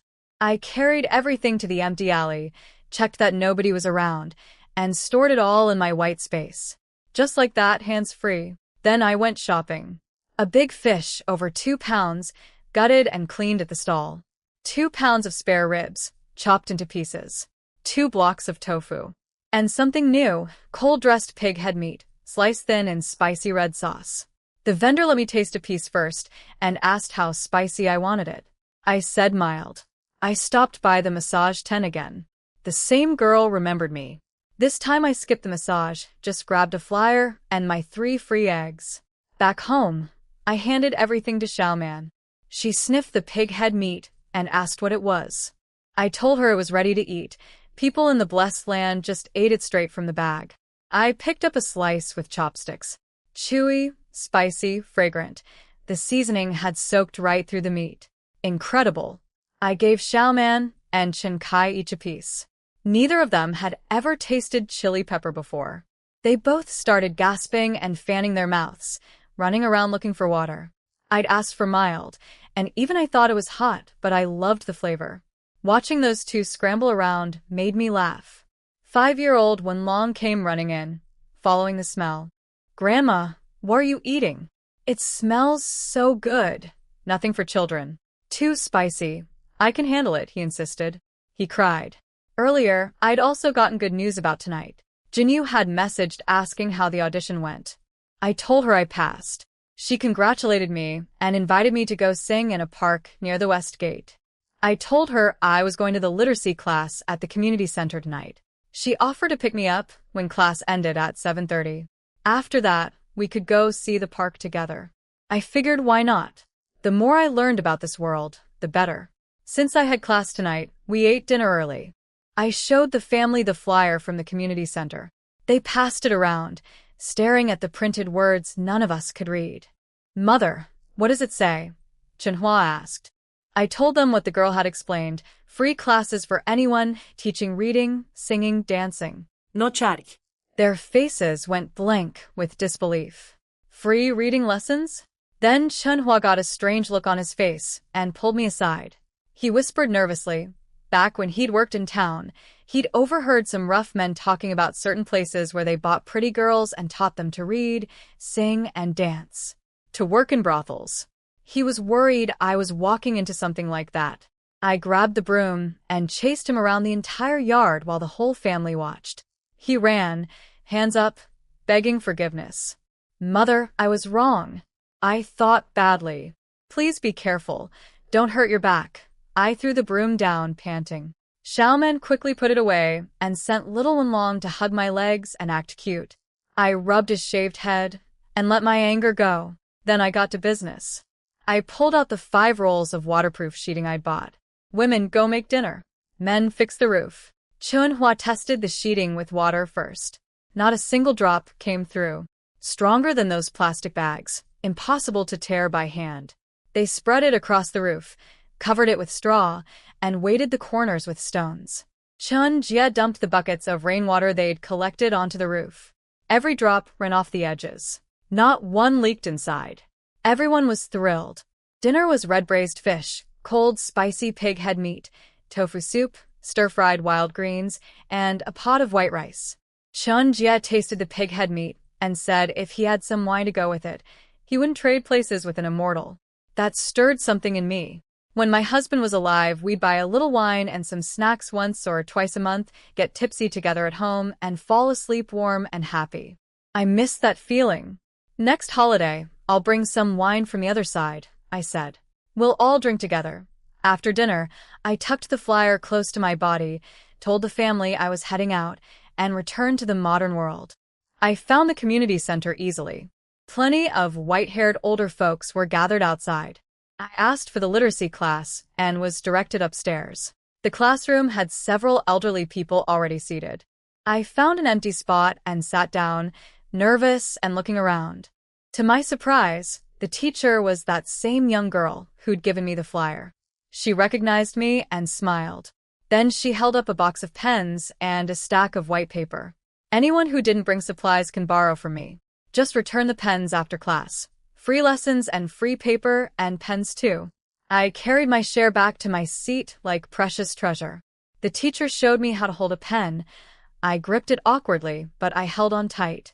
Since I was new and behind the others, she first taught the regular students their lesson, then came to me separately. Today I learned just a few simple characters: person, mouth, hand up, middle, down. I wrote them on the white paper, crooked and wobbly. She told me to buy something called a dictionary and said after I learned some basics, she'd teach me pinyin. I didn't know what pinyin was, but I memorized everything she said. Class wasn't just reading and writing. She also showed us a movie, about 40 minutes long, telling the history of this country. I finally understood something important. This wasn't a land of immortals at all. This place had once been desperately poor too. But because of good leadership, selfless people, and citizens who worked together with one heart, they built it into what it was today, step by step. I watched with burning attention. When the music swelled, tears rolled down my face. I thought, if only my world could become like this someday. Class ended right at 7:30. I returned my pen, clutched my paper-covered front and back with shaky characters, and walked downstairs reluctantly. I'd barely stepped outside when I heard a familiar voice. Sister Wang. Sister Wang. Jinyu was waiting for me in a floral dress, carrying a cloth bag. She'd just finished her own dance class on the 3rd floor of the same building. We walked to the park together. I wanted to spend more time with her. She knew so much about this world, and I could learn from her. The park at night was something I'd never imagined. It was enormous, brightly lit everywhere, packed with more people than I'd seen during the day. Wide paths stretched into the distance, lined with green trees and stone benches. People were everywhere doing things I'd never seen. Groups doing slow, flowing movements called Tai Chi, rows of dancers in sparkling clothes with red sashes bouncing to fast music, an old man singing into a stick thing while a crowd clapped, people huddled 3 layers deep watching 2 men play chess and arguing about the moves louder than the players themselves. Back home, once the sun goes down, everyone locks their doors and sleeps. Old people are lucky to have food, let alone free time for singing and dancing. This place might not be the immortal realm, but the way people lived here was close enough. Jinyu set up her little black soundbox and grabbed a stick thing she called a microphone. She started singing, loud, strong, fearless. Some song about flying above the moon. The melody rose and fell. The words tumbled out one after another. I didn't understand everything, but the energy made my chest feel warm. She shoved the microphone into my hands. I panicked. I can't. Just hum along. She started another verse and looked at me encouragingly. I opened my mouth. What came out was barely words, just fumbling sounds, nothing close to the real lyrics. She didn't mind one bit. After the song, she patted my shoulder. Sister Wang, you pick up the tune fast. A couple more tries and you'll have it. My face was burning, but somewhere inside I was happy. Nearly 40 years old, and I'd never held one of these singing things before. Embarrassing, but also wonderful. Then she pulled me into a dance group, rows of people moving in perfect sync to a fast drumbeat. Jinyu stood in the back row and placed me beside her. Just follow me.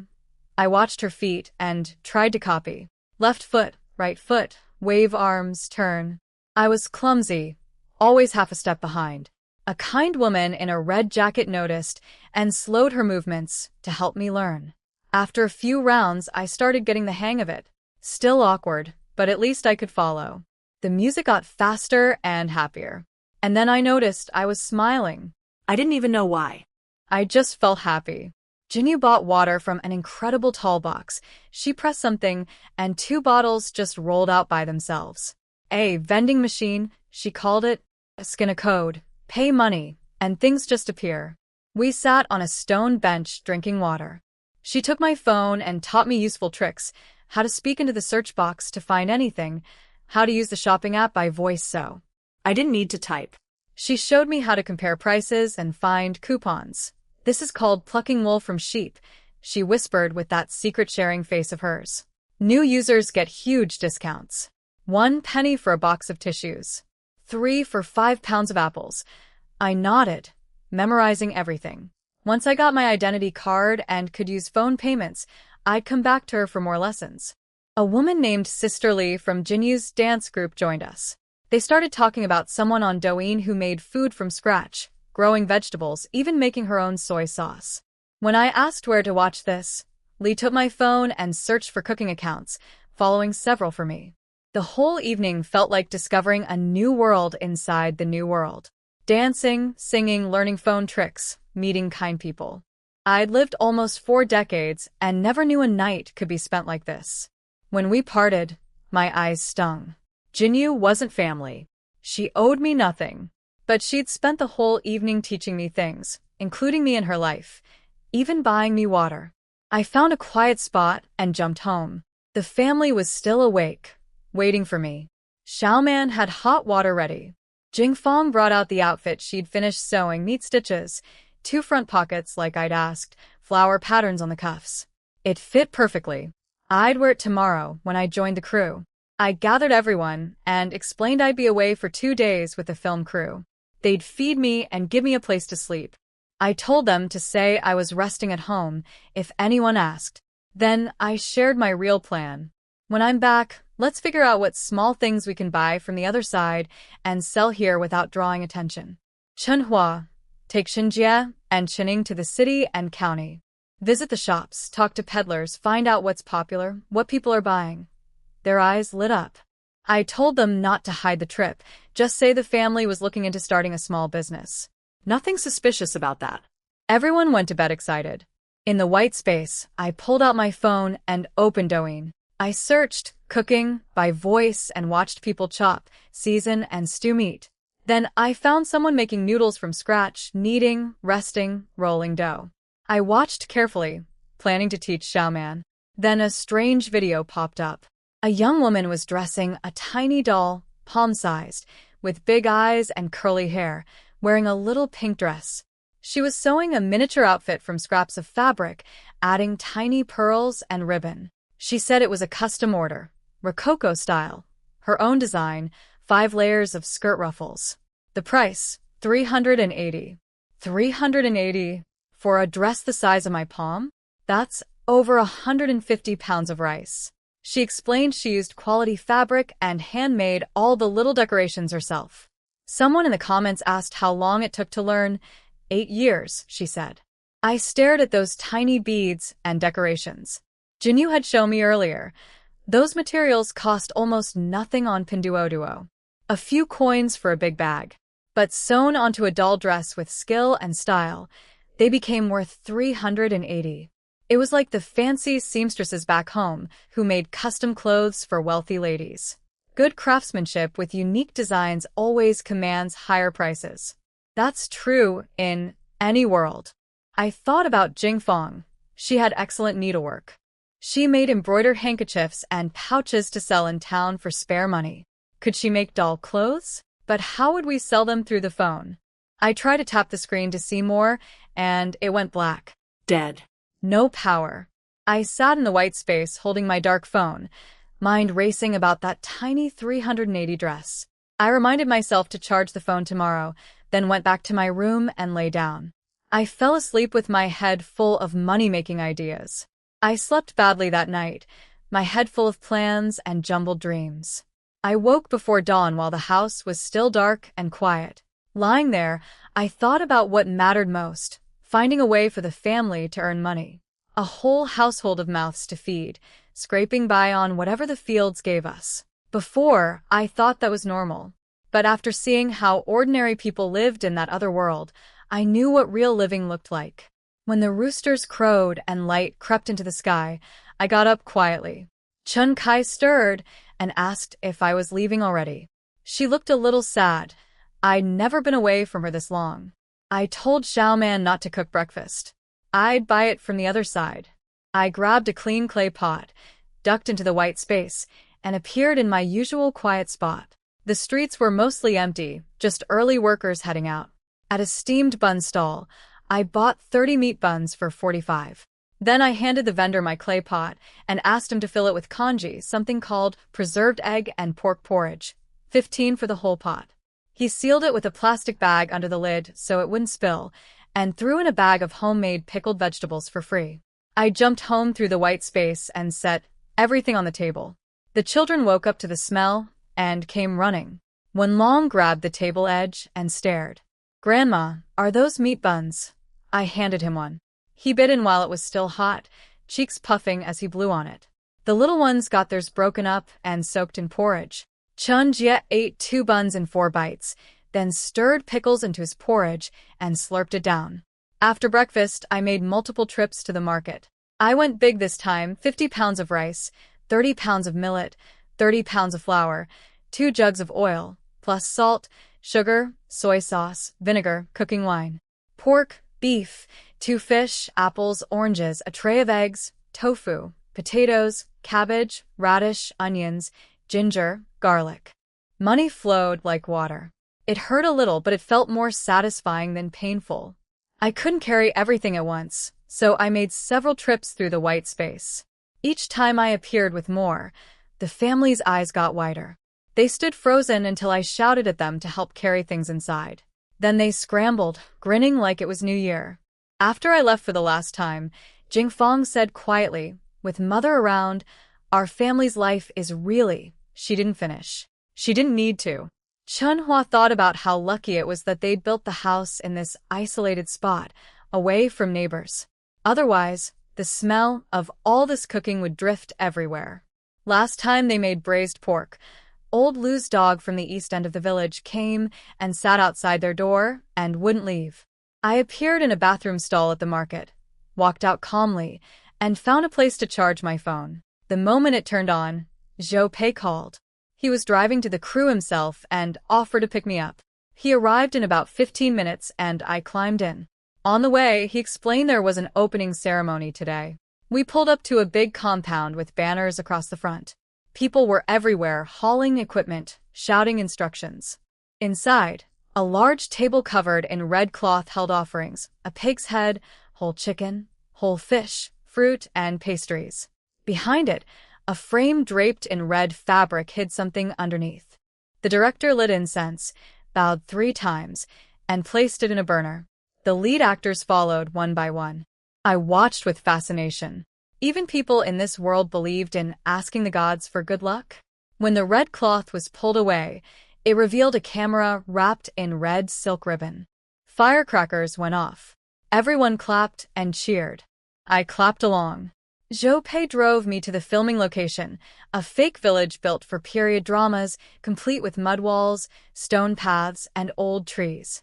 It was also a tourist spot. We stopped at a hotel built in traditional style. The crew had booked me a single room, a real luxury. It was only available because one of the lead actors wasn't staying there, so the extra room went to me. After Zhou Pei left, I asked a hotel worker to show me to my room. She led me upstairs, swiped the card, and showed me how to use it for the lights. When the door closed behind me, my jaw dropped. A huge bed with clean white bedding, soft as clouds.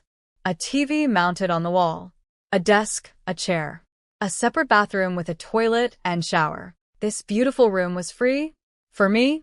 I touched the blankets, soft as cotton filling. I peeked into the bathroom. The surfaces were so clean they reflected light. I sat on the bed, then lay down just for a moment. My eyes closed instantly. The phone woke me up. Zhou Pei at lunchtime. I looked outside. The sun was high. I'd slept for hours. I splashed water on my face and rushed downstairs. The dining hall was huge, packed with crew members and extras. Zhou Pei whispered that this was the first day feast, a buffet prepared by the hotel kitchen. After today, it would be box lunches. I grabbed a plate and loaded it up. Braised pork, fried pork cutlets, lion's head meatballs, chicken, duck. I went straight for the meats and piled my plate high, plus 2 cups of juice. Zhou Pei quietly reminded me to only take what I could eat. I scooped a mountain of ham-fried rice onto my plate. Don't worry. I'll finish it all. A farmer like me never wastes food. I didn't used to eat this much, I just never had the chance before. I was focused on eating when a commotion broke out at the door. "They're here! They're here!" someone called. I looked up and saw a group of people surrounding one person walking in. They wore dark glasses and a long coat, moving with an air completely different from everyone else. Zhou Pei was practically bouncing beside me. "Auntie, that's Qin Linji, the male lead. He's been in 2 huge hit dramas. My mom watches him every night." I stared at the man. Nothing that special to me, just taller, paler, and better looking than most. Like a young master from a wealthy family. Girls were screaming, "Brother," and "I love you." He waved casually without speaking and disappeared into a private room with his group. Some girls were actually crying. I asked Joe Pei what those people were doing. He said they were fans, people who followed famous actors everywhere. The word sounded like a type of food to me. I didn't understand why anyone would chase someone around screaming, but I kept that thought to myself. Joe Pei left to film his own small part. I wandered around the set watching people work. I saw the crew filming several scenes with Qin Lingji. During outdoor shots, I could hear fans screaming in the distance. At one point, he walked over to them, signed things with a smile, refused their gifts, and told them to go home. Seemed like a decent person. Watching those fans red-faced with excitement, I understood. They loved him so deeply it made them act this way. Strangely, I felt a little envious. I found a corner to watch and noticed the crew running around exhausted, hauling props, clearing spaces, passing things back and forth. A young guy was struggling with a big box, stopping every 2 steps. I walked over and took it from him. I got it. He stared. I was already walking away with it. It wasn't heavy at all. Years of farm work made this feel like nothing. I helped with several more loads, then started tidying up props too. The head of the crew team, Old Joe, came over and asked which group I belonged to. When I said I was the Morning Woman special rate actress, he looked surprised. He said I worked harder and faster than his temporary workers. Would I like to help out today for $300 a day, official pay? My eyes lit up. Of course. I threw myself into the work. I didn't need anyone telling me what to do. I just saw what needed doing and did it.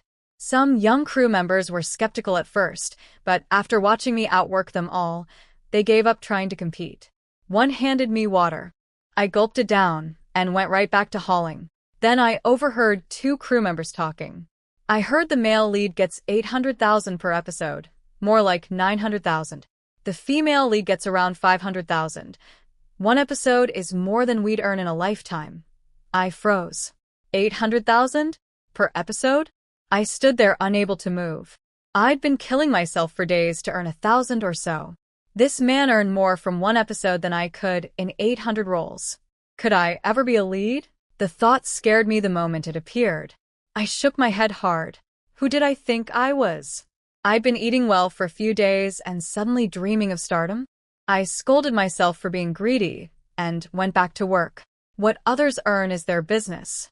What I earn is mine. When it was time for makeup, I headed to the makeup room. They painted my face sickly yellow with dark circles under my eyes, put on the gray-white wig, and dressed me in white morning clothes.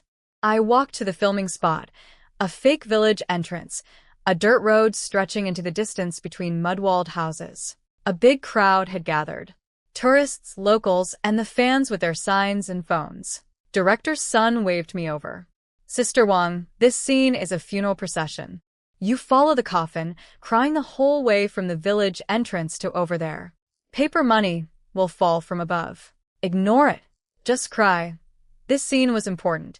My morning chant would reveal a murder mystery that the male lead would later solve. I knew every word of my part by heart. I stood behind the coffin, head down, building up my emotions. The fans whispered nearby, "Does our brother have a scene today?" "Yes, some crying scene he'll be watching from the side. I need to get lots of photos." I paid them no attention. The director's voice came through. Everyone in position, ready, action. Paper money drifted down from above like snow. I opened my mouth and wailed. My child. In the 6th month snow fell and the sky wouldn't clear. At 16 they buried your life. My voice was thin and sharp, the notes dragging out long across the empty dirt road. Everything around me went quiet. The fans with their phones raised high forgot to press record. Paper money settled on my head and shoulders. A young phoenix with broken wings. This mother's heart has rotted to ash. The sky darkened on its own. The crew had planned to use wind machines, but real wind picked up instead, sending the white funeral banners flapping and swaying. People shivered. Whispers crept through the crowd. This woman's crying. It's making my chest hurt. She sounds so professional. This crew must really care, hiring real talent even for such a small role. Others said nothing at all. They just held up their phones and recorded silently. Almost every eye had been pulled away from the male lead and locked onto the figure in white mourning clothes. Paper money kept drifting down. I kept crying. The camera followed me all the way forward. When the director called cut, applause broke out around me. Someone even shouted, "Bravo." I wiped my face with my sleeve, a little embarrassed. They didn't need a second take. I'd cried the entire length of the road, and they had more than enough footage.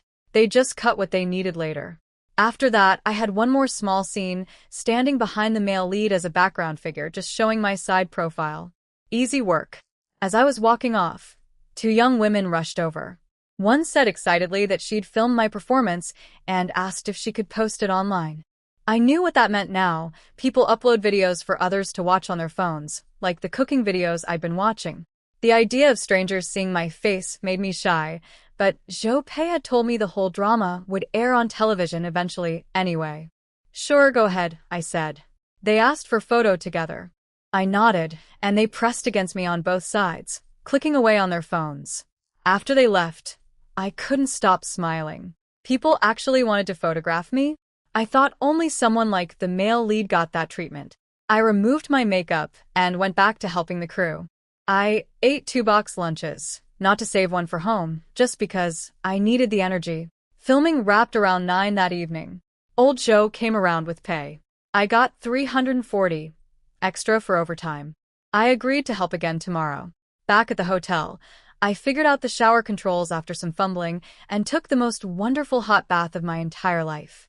I scrubbed myself until my skin turned red, washing off years of grime. I put on my $9.99 outfit, lay down on that impossibly soft bed, and touched the $340 still warm in my pocket. Life in this world kept getting better. I was drifting off when I remembered the phone needed charging. I jumped up and plugged it in. Standing there, I wished I could charge it back home too. No electricity there. Then a thought crossed my mind about the white space. If it was truly a magical place, could it give me things I needed? Something tugged inside me. I slipped into the space and froze. There, on the wall, was a power outlet.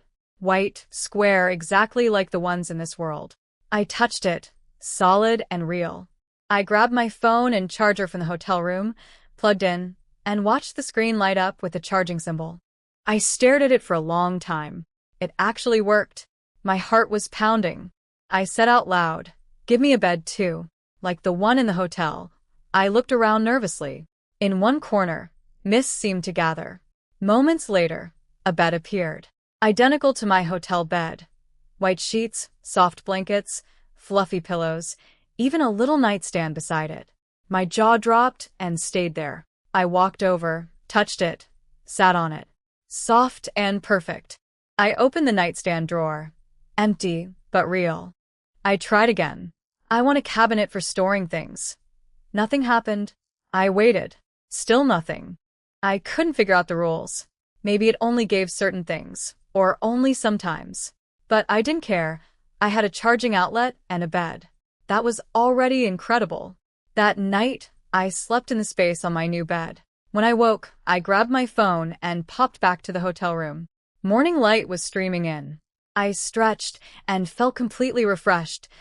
Every bit of yesterday's tiredness had vanished. My second day was mostly crew work again, with 2 quick reshoots. Everyone wrapped before 10 at night. I rode back to the city, got off near the West Gate, found a bathroom stall, and slipped into the space. I plugged in my phone and pulled out my little cloth money bag. Time to count. $1,500 for the acting role, $200 for today's crew work, $340 from yesterday, $2,040 for 2 days. Combined with what I'd saved before, I had over $2,200.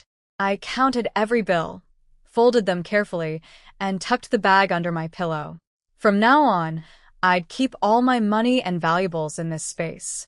Safest place in any world. It was late. Rather than wake everyone at home, I decided to sleep here and bring breakfast in the morning. As I was thinking this, I sensed something and turned around. A door had appeared nearby.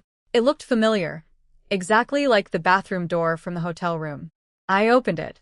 Inside was a complete bathroom, identical to the hotel's. Toilet, shower, sink, everything. I tested the water. Hot water came out. I took another hot shower immediately. Having the ability to bathe in hot water every day That was real luxury. Truly comfortable. I woke up feeling wonderful. My body was light, no aches anywhere. Usually my back is stiff and my shoulders heavy every morning, needing time to loosen up. Today, nothing. Like being young again. 2 nights sleeping in this space, 2 mornings feeling perfect. The space must be healing me while I sleep. It could conjure beds and bathrooms. Making bodies feel better didn't seem so strange. I washed up with hot water for my new bathroom, checked the time, 6:30, and jumped to the modern world. At the market, I found a breakfast stall selling something called jianbing. The woman poured batter onto a flat iron plate, spread it thin, cracked an egg on top, scattered scallions brushed on sauce, added something crispy, rolled it up and sliced it. Beautiful to watch. I bought 6, plus 10 oil sticks, and a big bag of hot soy milk. Back home, the family gathered around. Chunhua bit into the jianbing and asked what the crunchy part was. Thin crispy. I said, that's what the vendor called it. Everyone ate happily. After breakfast, I went back for another purchase, baby chicks. I'd seen them at the market days ago, fuzzy and yellow. 3 each. I picked 6, 2 roosters for hens. Thinking ahead, eggs, then more chicks. When I brought the box home through the white space, I suddenly realized the chicks came through, but people couldn't. I grabbed Chen Kai's hand and tried. Nope, still couldn't bring her. I appeared and disappeared right in front of her while holding her hand, which confused her greatly. I couldn't figure out the rules, so I let it go. The children surrounded the chick box, delighted. I put Chen Hui in charge of feeding them daily. Then I brought out 4 cans of baby formula, white cans with blue lids and a baby's face printed on them. 1 for each young child in the family. I'd asked people in the modern world, and they said this was nutritious for toddlers. Chunning hugged my arm, thanking me over and over. Her husband Xiangyu stood nearby, face full of joy, but unable to find words. Little Lexi tasted the formula and immediately opened her mouth for more. Baby Fangzheng drank and laughed. Chunhui asked if it was good. I teased him, it was for babies, and he claimed to be a grown-up. Then I pulled out another can. This one's for you and Chen Kai. You're both still growing. He jumped up and ran for a bowl. Once the children were outside playing, I gathered the adults and asked what Chenhua, Chenjia, and Chenning had learned from scouting the town and city markets. They reported everything: what vendors sold, what types of food, what moved well at the brokers, what novelties the traveling peddlers carried, what permits were needed for a stall, how much fees cost. They'd split up and covered a lot of ground in 2 days. It matched what I'd been thinking. We need to do something different, I said. I turned to Xiaoman first. Tell me what foods you know how to cook. She was nervous but listed her skills: braised pork, stuffed tofu, sweet and sour fish pieces, and scallion flatbread. All learned from her mother, who'd been a professional cook for wealthy families. A restaurant chef once praised her natural talent. I asked what she thought about the modern breakfast foods I'd brought back: oil sticks, jianbing, preserved egg porridge. Could she make them? She thought it over. The oil sticks and porridge seemed manageable. The preserved eggs could be bought ready-made from the other side. But the jianbing needed a special flat iron pan, and the technique would take practice to master. Chunhua suggested building a charcoal stove with a cover plate, slide it open for flames, close it to cut heat, add a bellows for quick fire. Everyone agreed it was clever, but would need testing. I clapped my hands to settle the excitement. Then our breakfast stall will start with scallion flatbread, fried oil sticks, and preserved egg porridge. We'll add jianbing once we've learned it. We'd start at the nearest town market, then expand to the city. I'd add braised dishes to the stall once things got going. Chunhua would help Xiaoman at the food stall. Then I assigned the rest. Chenjia, I'll bring back small goods from the other side. Needles, thread, little novelties. You take Jingfang and Chen Kai to sell them at the town market. If it works, try the county too. He agreed immediately. Jingfang looked relieved. Jingfang, with the good fabric and thread we have now, makes sachets and embroidered handkerchiefs for selling. She nodded happily. For Chening and Changyu, she wanted to sell goods too. I told her to split the merchandise with Chenjia so they wouldn't compete with each other. Changyu would go with her for safety. Chun Hui, you watch the children. His face crumbled. Even Chun Kai gets real work and I'm stuck babysitting. I glared at him. Babysitting is real work. Feeding, soothing, making sure nobody falls. 5 copper coins a day. Plus I'll bring you treats from the other side. He straightened up instantly. You can count on me, mother. Everyone laughed. Then I got serious. The room went quiet. Our family hasn't split households. Normally, all earnings go to me for the common fund. But I've been thinking about something I learned over there. I looked at Chenhua. If you work all day, earn money, and hand every coin to me with nothing left for yourself, are you truly happy doing that forever? He opened his mouth but said nothing. Same for all of you, I continued. So here's what we'll do. The family fund stays with me. Food, clothing, land, house repairs, children's education. All from the common pot. But what you earn yourselves won't go entirely to the family. 30% of your profits go to the common fund. 70% is yours to keep. Since I'm providing the startup money and the goods, you'll buy inventory from me at fair prices. Accounts must be clear. Fieldwork counts too. After harvest, we set aside seeds and the family share, and the rest gets split among you. Your own money is yours. Buy whatever you like without asking me. They all stared at me, stunned. Chanhua protested, but mother, you put all your earnings into the family too. I looked at him steadily. What I earn is mine. What you earn is yours. I choose to spend mine on the family. That's my decision. But you all need money in your own hands. Chinjie scratched his head. Mother, nobody in our old village ever did things this way. I smiled. Nobody did before. Now we do. Our family, our rules. Chinning looked down for a long time, then raised her head with red eyes. Mother, you're making us. She couldn't finish. I patted her hand. Stop that. It's decided. Everyone nodded, hearts warm. Now go, I said. Fields, errands, whatever needs doing. I'm going to stock up on goods. They scattered with energy I'd never seen in them before. I went into the space, planning to explore every corner of the market today and figure out exactly what to buy for our new family business. Without an identity card, I couldn't shop online yet where things were cheaper. The physical market would have to do for now. Once the card came through, I'd figure out the internet shopping. At the market, I started from the East End, visiting every shop, asking prices for everything. I learned quickly that this world didn't have dedicated needle and thread shops. Women here didn't do needlework.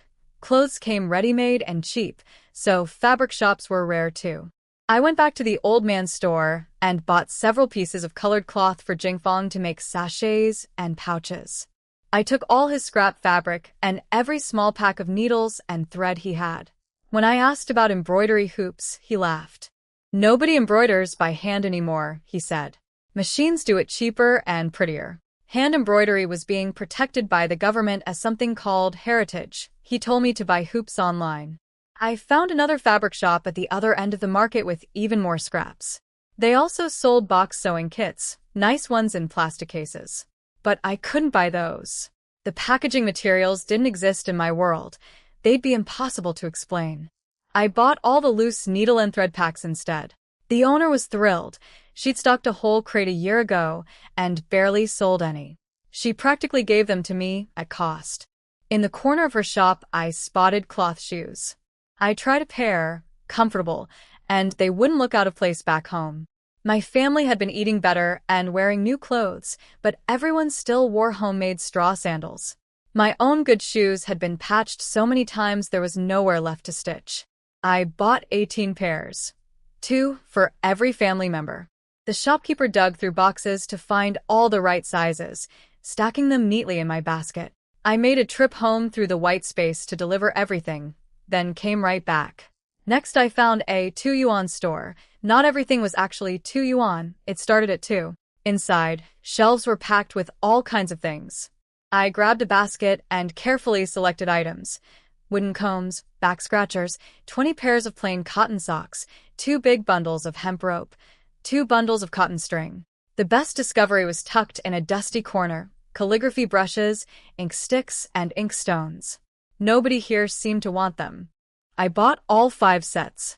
I also grabbed some small cloth animal toys, little tigers, horses, rabbits, the kind with a metal ring on top. cut off the ring, and they'd make perfect toys for the children. I bought extras. Then I moved to food supplies. I had a clear list in my head. More cooking oil, flour, baking soda, preserved eggs, braising spice packets, soy sauce, rock sugar, cooking wine. At the meat counter, pork belly, pig head meat, pig trotters, chicken feet. Everything needed for the food stall and the braised dishes. After another delivery trip home, I browsed the dried goods section.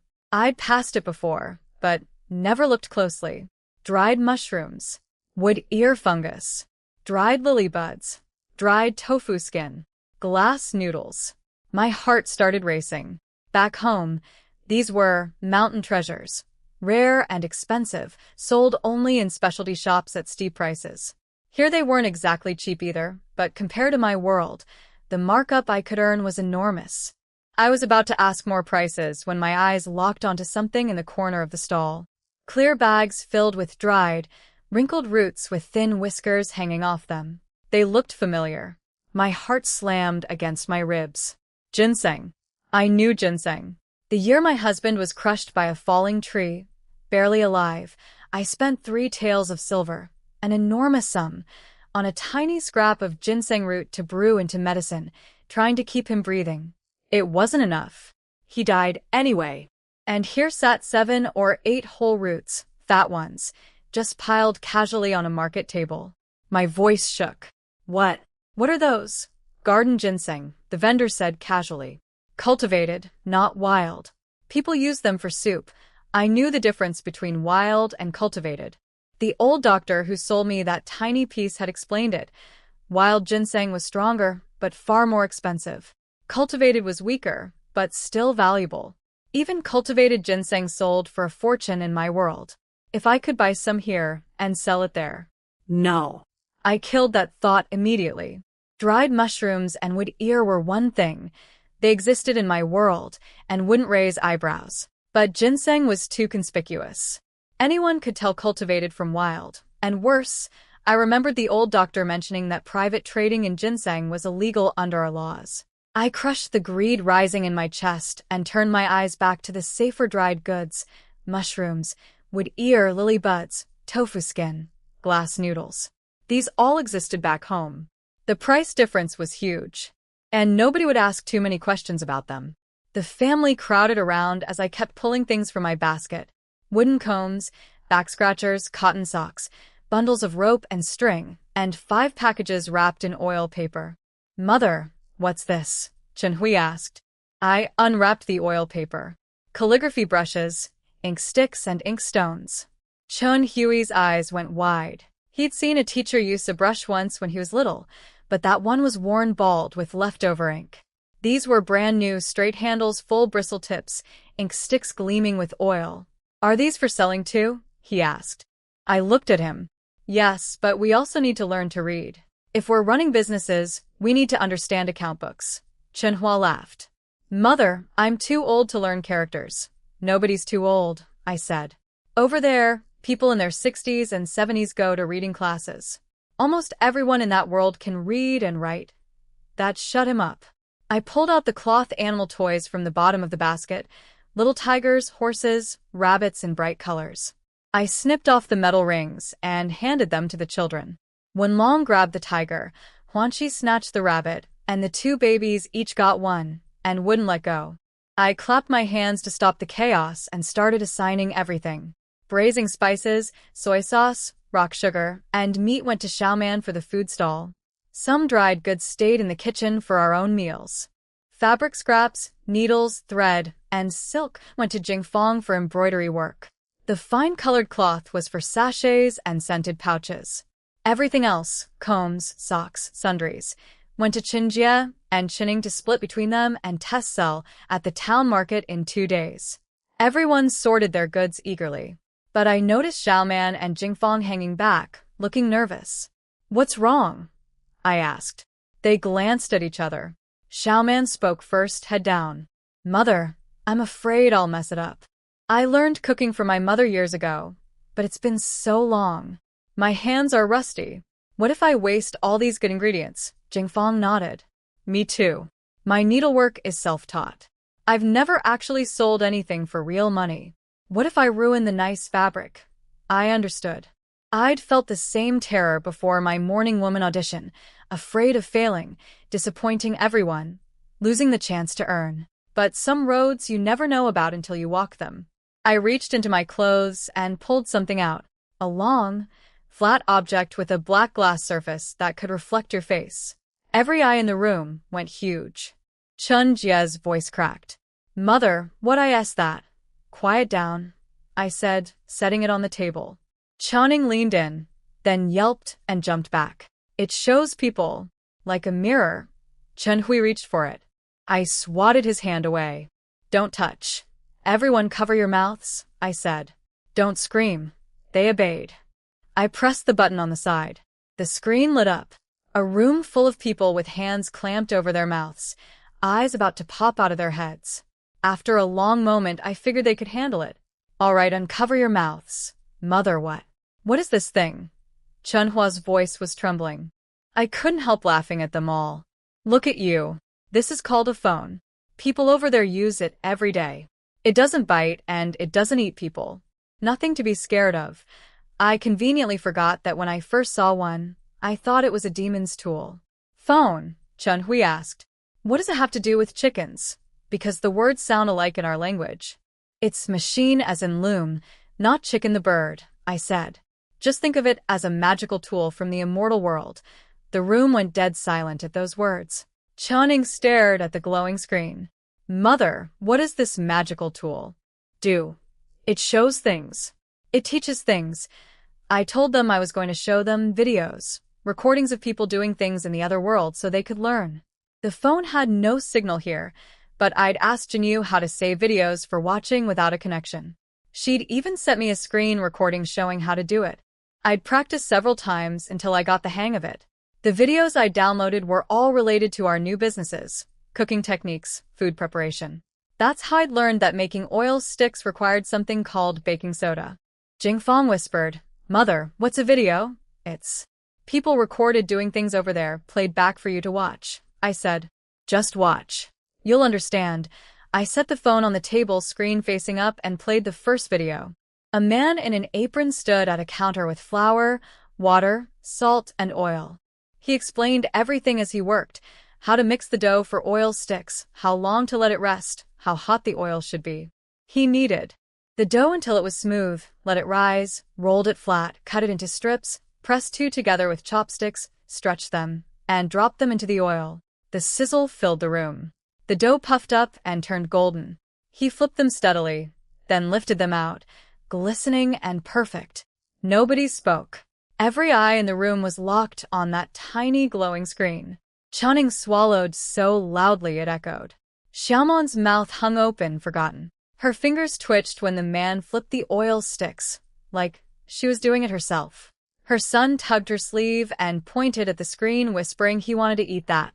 She pressed his hand down without looking away. Hush. The next video was preserved egg porridge. White congee bubbling thick, shredded pork going in, cubed preserved egg, a sprinkle of salt, a handful of green scallions on top. Every step explained. The egg goes in last so it stays bouncy. The pork gets salted and coated first so it stays tender. Then jianbing. Batter poured on a flat iron, spread thin in one smooth circle. Egg cracked on top, scallions scattered, flipped, sauce brushed on, crispy sheet laid inside, folded and cut. The snap of that crispy layer breaking was so sharp it made people flinch. Scallion flatbread. Dough rolled thin, brushed with oil, covered in chopped scallions, rolled into a spiral, coiled into a disc, flattened again, and pan-fried until golden on both sides. When it was torn apart, you could see every flaky layer. Braised dishes. A pot of dark sauce bubbling with pig head meat, trotters, and chicken feet. The camera zoomed in, skin trembling, glistening with rich brown color. Sliced on a plate, drizzled with sauce, shining. Every video was short but showed every single step clearly. How much water for the dough, how long to rest it, how hot the oil should be, how to control the fire for braising. Nothing hidden. The room was perfectly still. Nobody moved. Nobody spoke. Even the children were frozen. Wenlong went silent. Huanxi curled motionless in Xiaoman's arms. The babies sat quiet too, as if the adults' concentration was contagious. Chunhua leaned forward behind everyone, eyes fixed on the screen. He could cook well enough to not kill anyone, but watching this, he felt like even he could learn to make these things. Chun Jie's mouth hung open. Chun Kai's eyes were round as coins. Chun Hui stretched his neck so far forward his head nearly touched the screen. Chun Ying held her breath. Jingfeng stood frozen with her needles suspended in midair, forgotten. Xiaoman was closest. She watched flour become dough, become strips, become golden oil sticks, and she couldn't move. She told me later what she was thinking. When she was little, her mother worked in a rich family's kitchen. A cook there was making plum-braised pork. Xiaoman watched one step too many, and the woman snatched the pot away, snapping, "What are you looking at? If you learn my recipe, who'll hire me?" Her own mother taught her cooking behind closed doors at home, not even letting neighbors know. Her mother always said, "Teach the student, starve the master. Skill is your rice bowl. Guard it with your life." Xiaoman had always believed that. But now, in this palm-sized glowing square, strangers were showing exactly how to make oil sticks, porridge, jianbing, flatbread, braised meats, step by step, ingredient by ingredient, hiding nothing. No silver required. No apprenticeship. No secrets. Her lips moved. They just teach their skills to anyone? They don't keep it secret? They're not afraid someone will steal it. I said, "Over there, they're not afraid." She stared at the screen, her mother's words echoing in her head. Teach the student, starve the master. But these people weren't afraid. She went quiet. I played the next video. This time it was embroidery. A pair of hands held a hoop with white cloth stretched tight. The needle flew down, up, down, up. Today I'll teach you seed stitch. This makes flower centers that look round and plump like little beads. The needle went in, thread wrapped around it once or twice, then pulled through. Slowly a flower appeared, flat petals with raised, bumpy centers, each one round and perfect.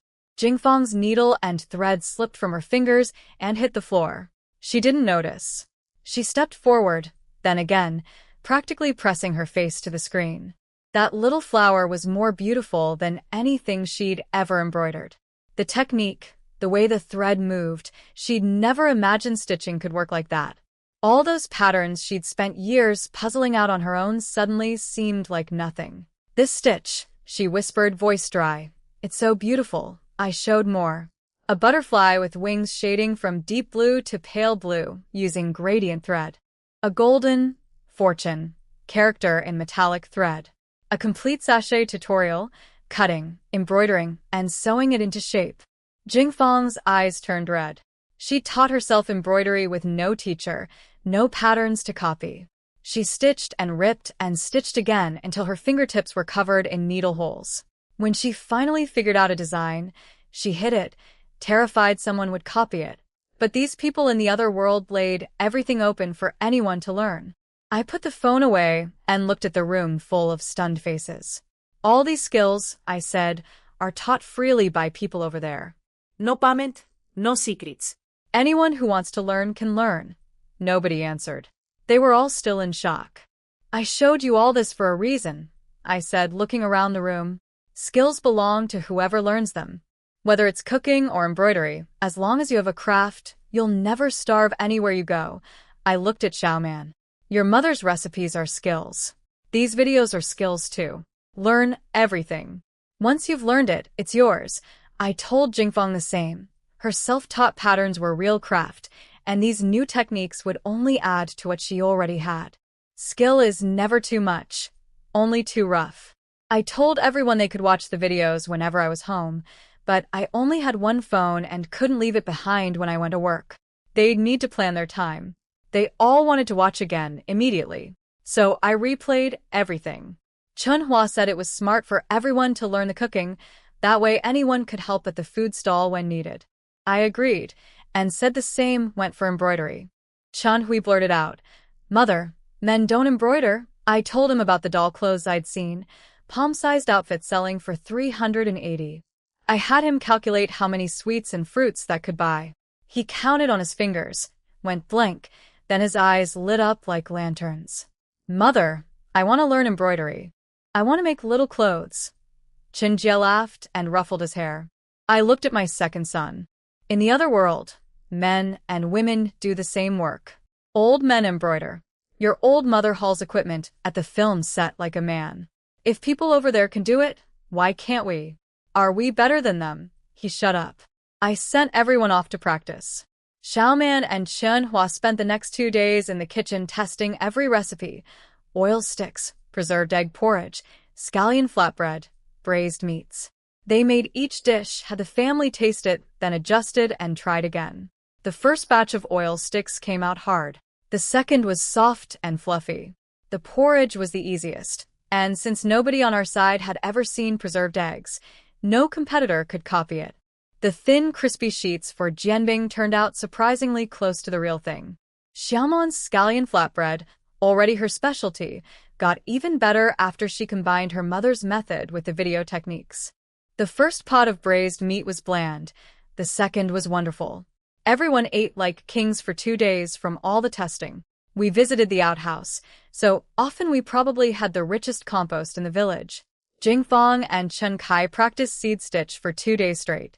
Jingfang went from wobbly to beautiful, plump flower centers. She embroidered a complete flower on fine cloth and showed me. Petals smooth, centers round and full. Good enough to sell, I told her. She made a sachet with a seed-stitch peony on the front and flat-stitch leaves on the back. Bright colors, tight stitches. This will fetch a good price at market, I said. Both of them beamed. Even Chen Hui, usually the wildest kid in the house, worked hard those 2 days, feeding chickens, watching children, helping in the kitchen. I kept my promise and paid him 5 copper coins. He ran straight to Chen Kai to show off his wages and got punched for his trouble. I'd planned to go to the market with them for their first day of business, but that afternoon Zhou Pei called. New work. Tomorrow, a day as a group extra following a crew, 135 for the day. Then in 3 days, a small special role in a short drama, playing a refugee villain, face on camera, 7 or 8 lines, 600 a day for 3 days. I accepted both instantly. Then barely after hanging up, old Zhou from the backstage crew called. He needed help tonight at the film city. Same pay as before, dinner included. I rushed over and worked until midnight, watching people film while hauling equipment and tidying sets. 300 for the night's work. As we were finishing, old Zhou dragged over several big boxes. Come grab some food, everyone. Apparently fans had sent expensive gifts to the lead actor. Foreign chocolate, fancy cookies, and his assistant had given them all to old Zhou. Nobody on the crew wanted the flowers, so I took a huge armful. Why not? They were beautiful. Back in my white space, I set the flowers beside my bed. They brightened up the place nicely. Then I tried the chocolate. It smelled incredible. The moment it touched my tongue, it melted, sweet, rich, with a tiny hint of bitterness underneath. The most delicious thing I'd ever put in my mouth. I tried a cookie next. Buttery, not too sweet, so flaky it made the top of my head tingle. The best pastry of my entire life. And that famous actor wouldn't even eat these.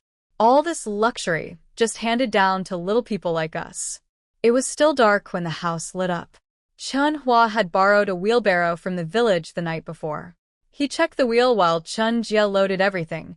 The braised meat jars, bags of cloth shoes, baskets of fabric scraps. I helped Xiaoman in the kitchen, packing sliced pig head meat into one clay pot, trotters and offal into another, braised eggs into a small jar. We'd only made 1 pot of preserved egg porridge just to test. No oil sticks today either. Xiaoman had stacked a pile of scallion flatbreads wrapped in cloth instead. Mother, is this enough? She asked, voice tight with nerves. I looked it over. Enough. Sell what you can and come home. Don't get greedy. Jingfang came out with the baby on her hip and a bundle on her back, sachets, and embroidered pouches inside. Chen Kai carried a basket of fabric scraps and needle packs. Chen Hui held Wenlong's and Huanqi's hands, practically vibrating with excitement even though he was staying home. I looked at each of them. Go. Be careful on the road.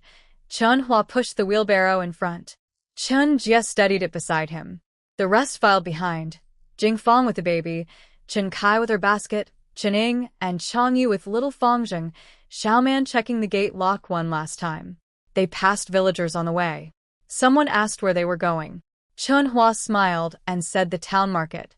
I heard later that people whispered behind them, wondering if the Chen family had found treasure on the mountain, noticing how much better we'd been eating and dressing. Chen Hua heard them too. He didn't look back, just kept pushing.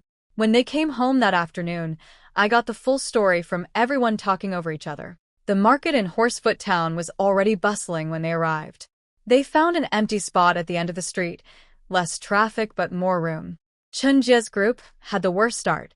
He, Jing Fong, and Chen Kai set up the pouches and sachets beautifully, red, blue, green, embroidered with lotus flowers, fortune characters, and magpies on plum branches. They looked gorgeous in the morning light. Then they stood there like 3 wooden posts. Chen Jie tried to call out to customers. His voice came out like a mosquito's. Jingfong opened her mouth and barely made a sound either. Chen Kai turned red as a beet and couldn't produce a single word. They just stood there, paralyzed. Meanwhile, Chen Ying's stall under the big locust tree was the opposite. Chang Yu laid out a cloth and Chen Ying arranged everything.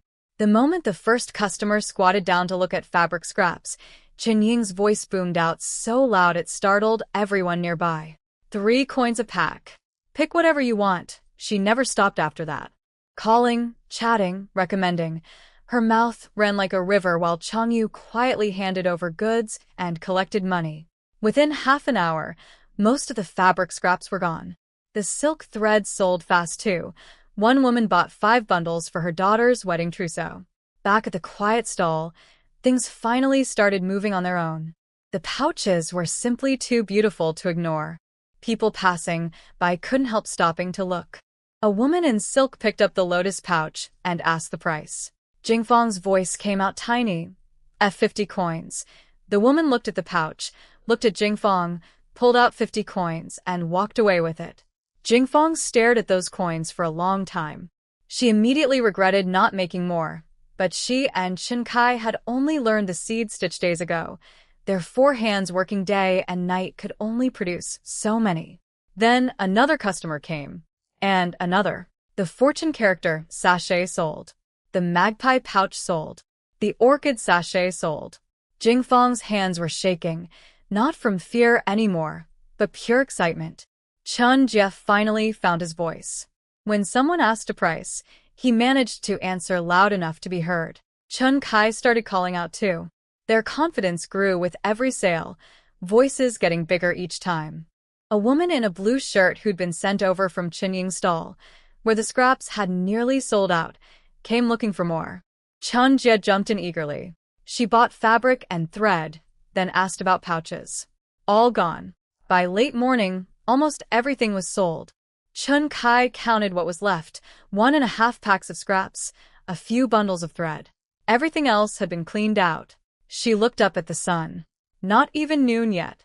Sister-in-law, she said to Jingfong, eyes shining. We sold so fast. Jingfong looked at her nearly empty stall, exchanged a glance with Chen Jie, and all 3 of them wore the same expression, pure disbelieving joy. They hadn't counted the coins yet, but they knew it was a lot.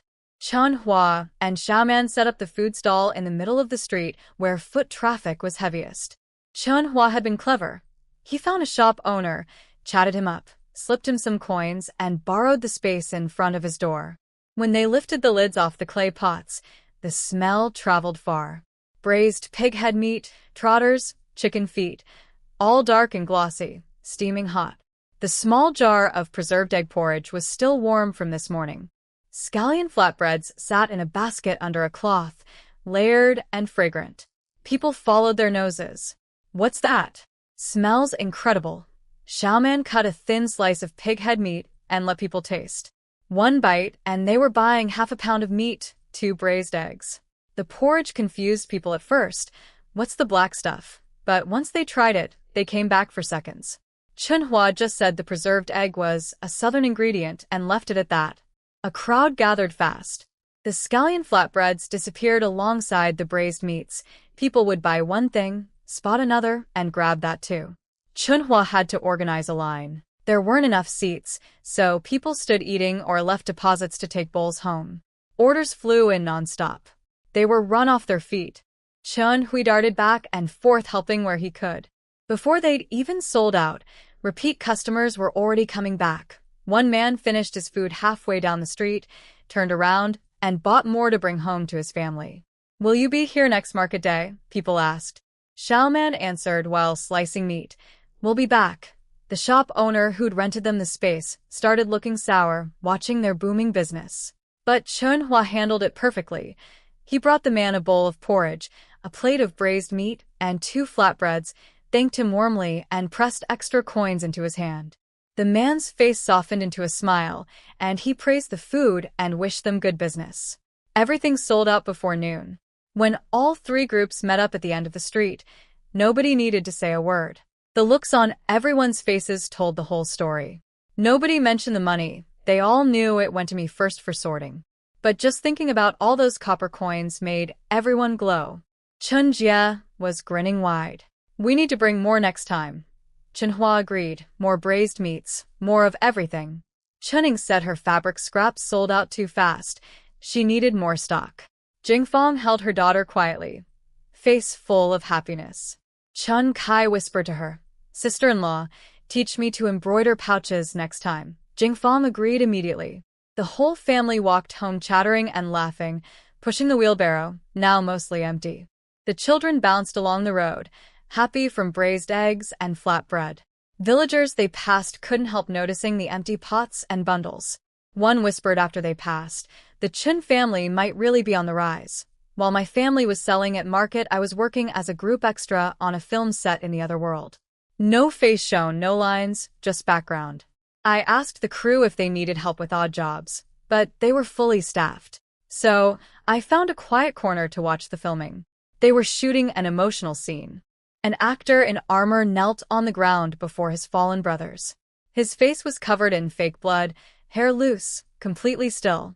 The camera pushed in close. He slowly raised his head, eyes red, lips trembling. His voice came out rough and broken, but every word was clear. "I led you out here, but I couldn't bring you back." Tears hit the ground. Standing there watching, I felt my nose sting. Even knowing it was a set, I was pulled into that world completely, feeling the general's grief and helplessness as if it were real. When the scene ended, the actor stood up laughing and chatting with the crew. The spell broke. I heard 2 girls nearby whispering that he'd won a Best Actor award when he was young, and his film became required viewing at the top film school. I asked them where I could watch that movie.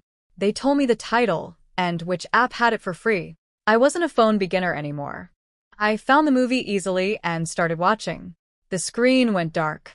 Quiet music began. Then I saw things I'd never seen before. It didn't feel like watching a story. It felt like watching someone's real life, the camera following along like a silent witness. I watched for a very long time.